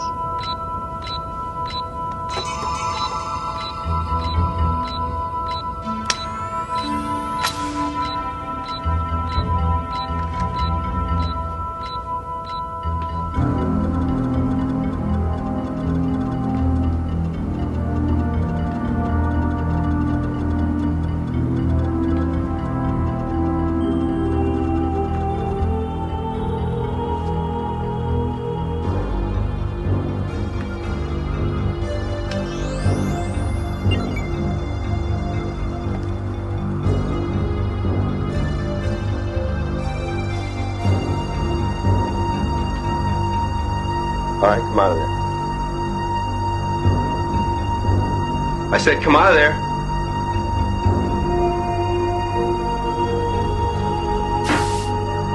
All right, hold it right there. Right there. All right, come out real slow. Come on. Come on. All right. I give up. Look, I know I shouldn't have done this. Who are you? I was going to Mimir for the Linguistics Academy there. And then I heard your ADS was going to Woden, so I... You see, my brother, Jerry, he works on Woden, on the government survey team there, and it's been 5 years since I've seen him. I haven't seen him since he left Earth.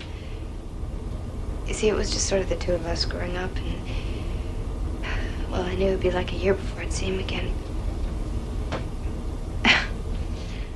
5 years is a long time, you know. I've missed him. And I know I shouldn't have stowed away, but I didn't want to wait another year. I knew I'd be breaking some sort of regulation. Another look. I'm not a freeloader. I can pay for my own keep once we get to work. And I've got a Class B computer license, and my background is in linguistics, so that might be useful. This is nice. What's your name? Marilyn Lee Cross. My brother's Jerry Cross. Do you know? No, I don't. Are we going faster?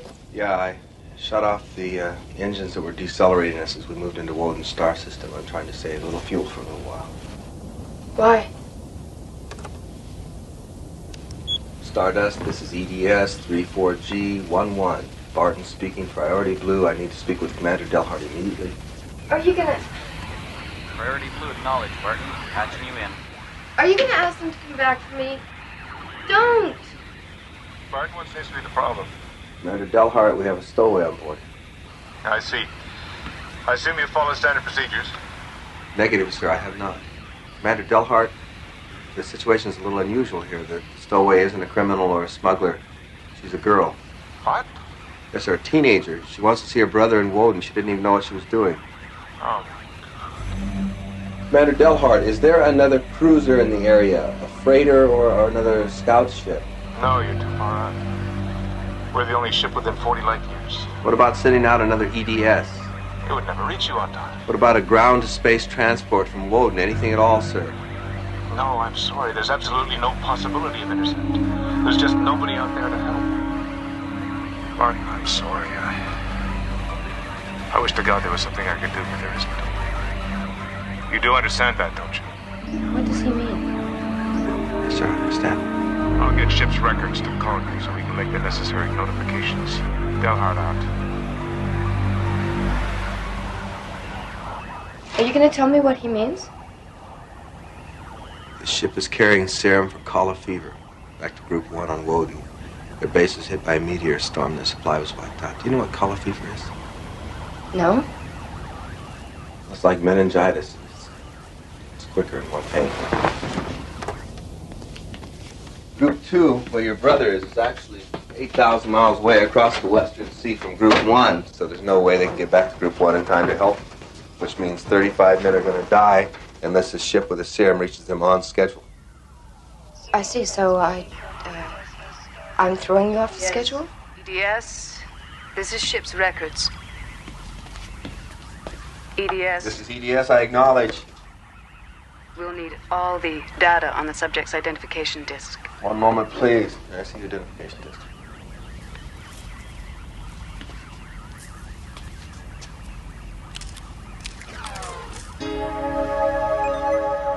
ID number T837-Y41, name Marilyn Lee Cross, date of birth July 7th, 2040, place of birth Grand Rapids, Michigan, American Commonwealth, Earth. Original destination.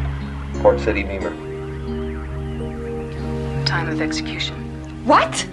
What does she mean? At what time was the stowaway ejected from the ship? I'll inform you later. Ejected? She can't be serious. Now listen to me. It's my fault because I should have told you as soon as I found you. And I thought maybe once I contacted Delhart could do something about it. I don't know. If you eject me, I'll die. I realize that. Warning. Fuel supply insufficient for mission completion. Moving to condition yellow.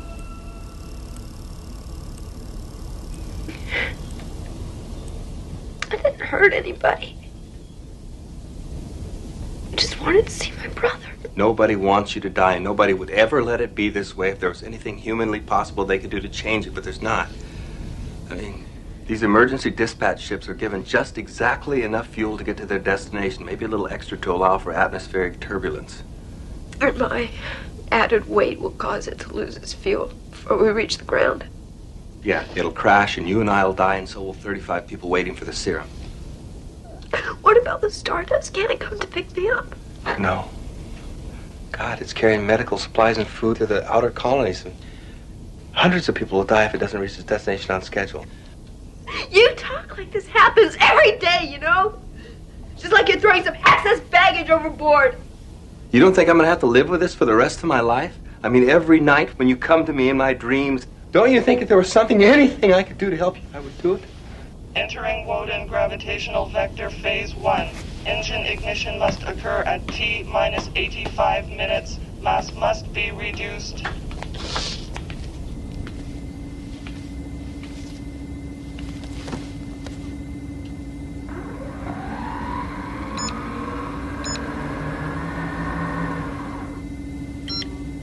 It's all just numbers, isn't it?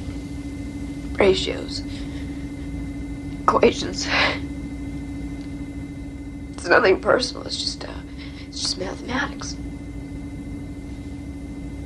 Yeah, you're right. You're absolutely right. It is just mathematics. I mean, H amount of fuel won't power this ship safely to its destination with M plus X amount of mass. It's as simple as that. X. That's me, isn't it? The unwanted factor in a mathematical equation. I can go alone, or I can take 35 others with me. In case you're wondering, the EDS doesn't have any sophisticated landing computers. I mean, you can't pilot the ship by yourself. I know. Thanks for the thought, though.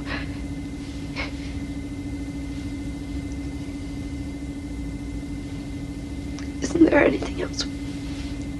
What, jettison? These things are designed pretty lean. I mean, there's hardly an extra kilogram.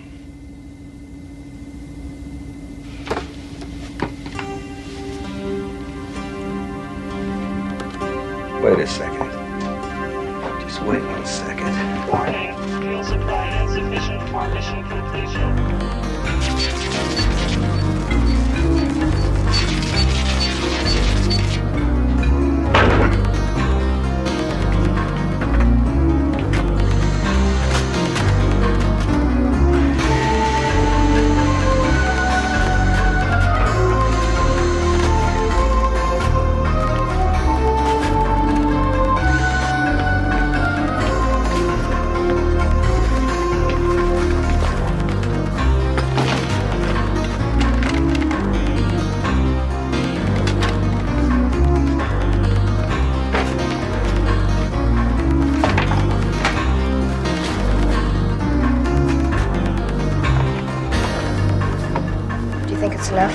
Well, we'll soon find out.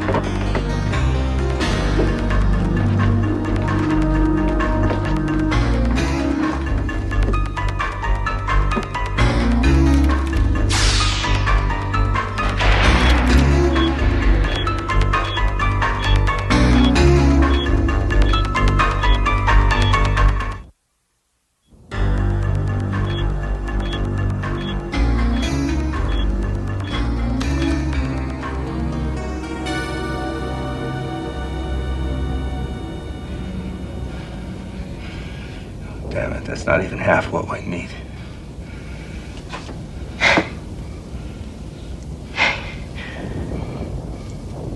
How long do I have before I have to leave? I have to reactivate the engines and start deceleration by 1900 hours. That's less than an hour.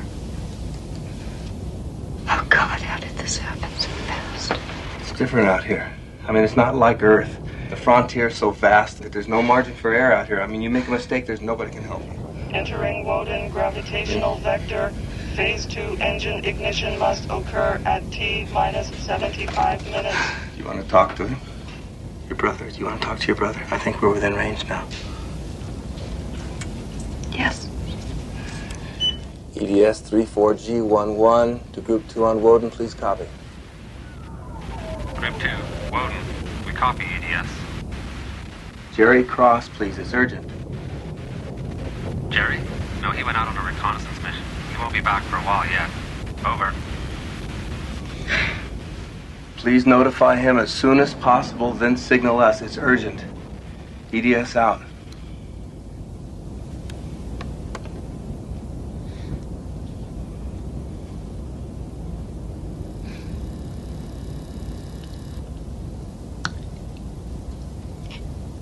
It seems to go faster all the time, doesn't it? I just want to hear his voice. I think when I hear his voice, I won't be so scared. It's cold in here. Is it cold? No, it's, yeah, it's colder than it should be. Yeah. Maybe I shouldn't wait, you know, maybe I'm just being selfish.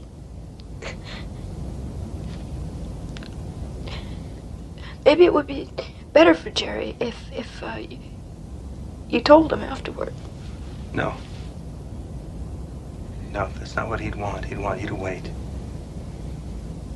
Is it getting dark where he is?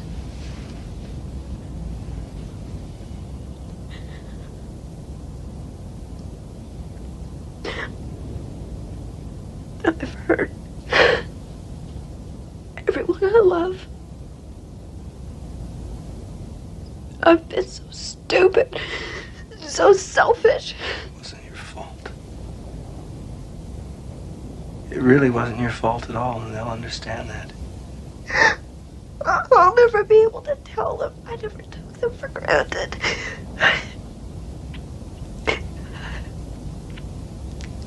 And I knew about all those little sacrifices they made.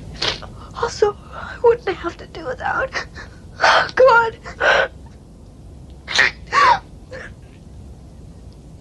Never being able to tell them how much I love them. They know.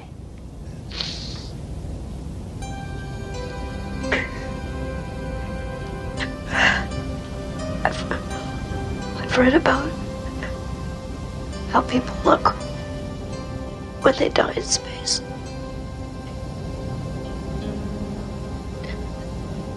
But I didn't do anything. I didn't do anything to die for. Please, I know you didn't. I know you didn't, and I know you're not to blame, and I'm sorry. Do you understand me? I am so sorry.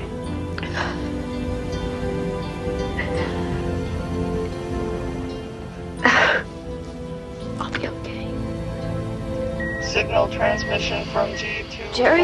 Incoming. It's Jerry.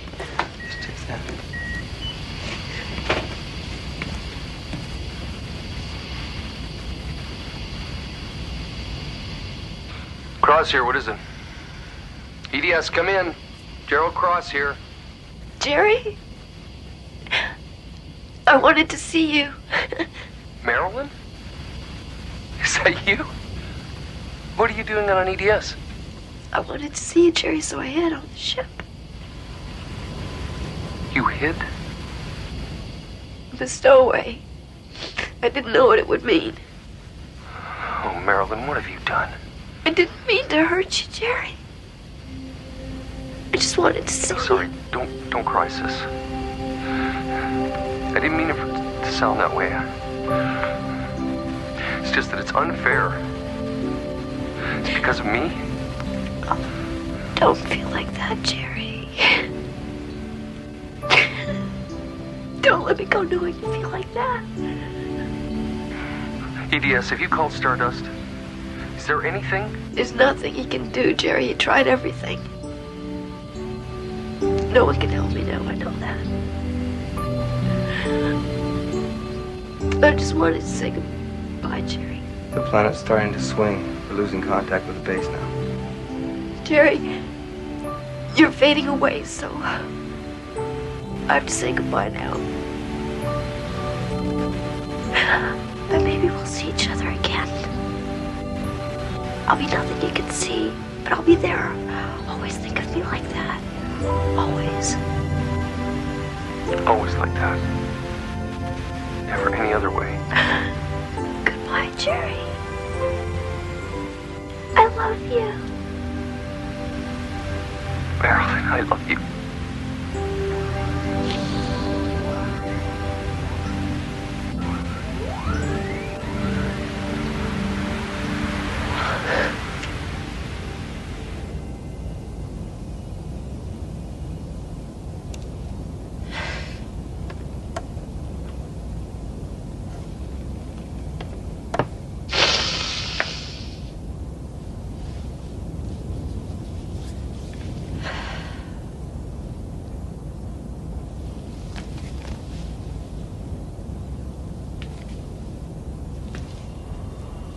Warning, fuel supply insufficient for mission completion at present. Mass. Condition red. Mission status in jeopardy. Condition red.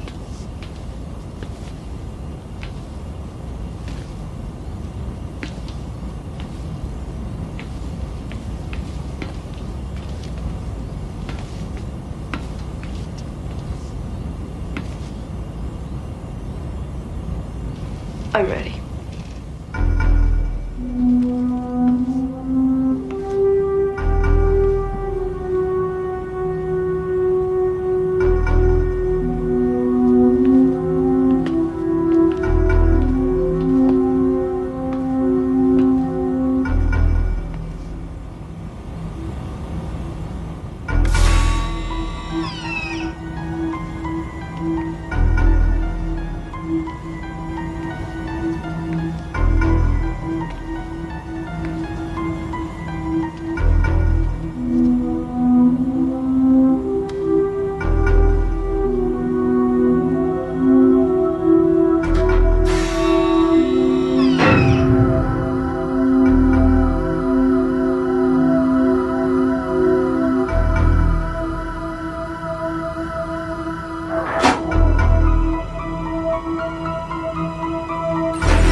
Phase 3 engine ignition must occur at T-3 minutes. All systems functioning normally.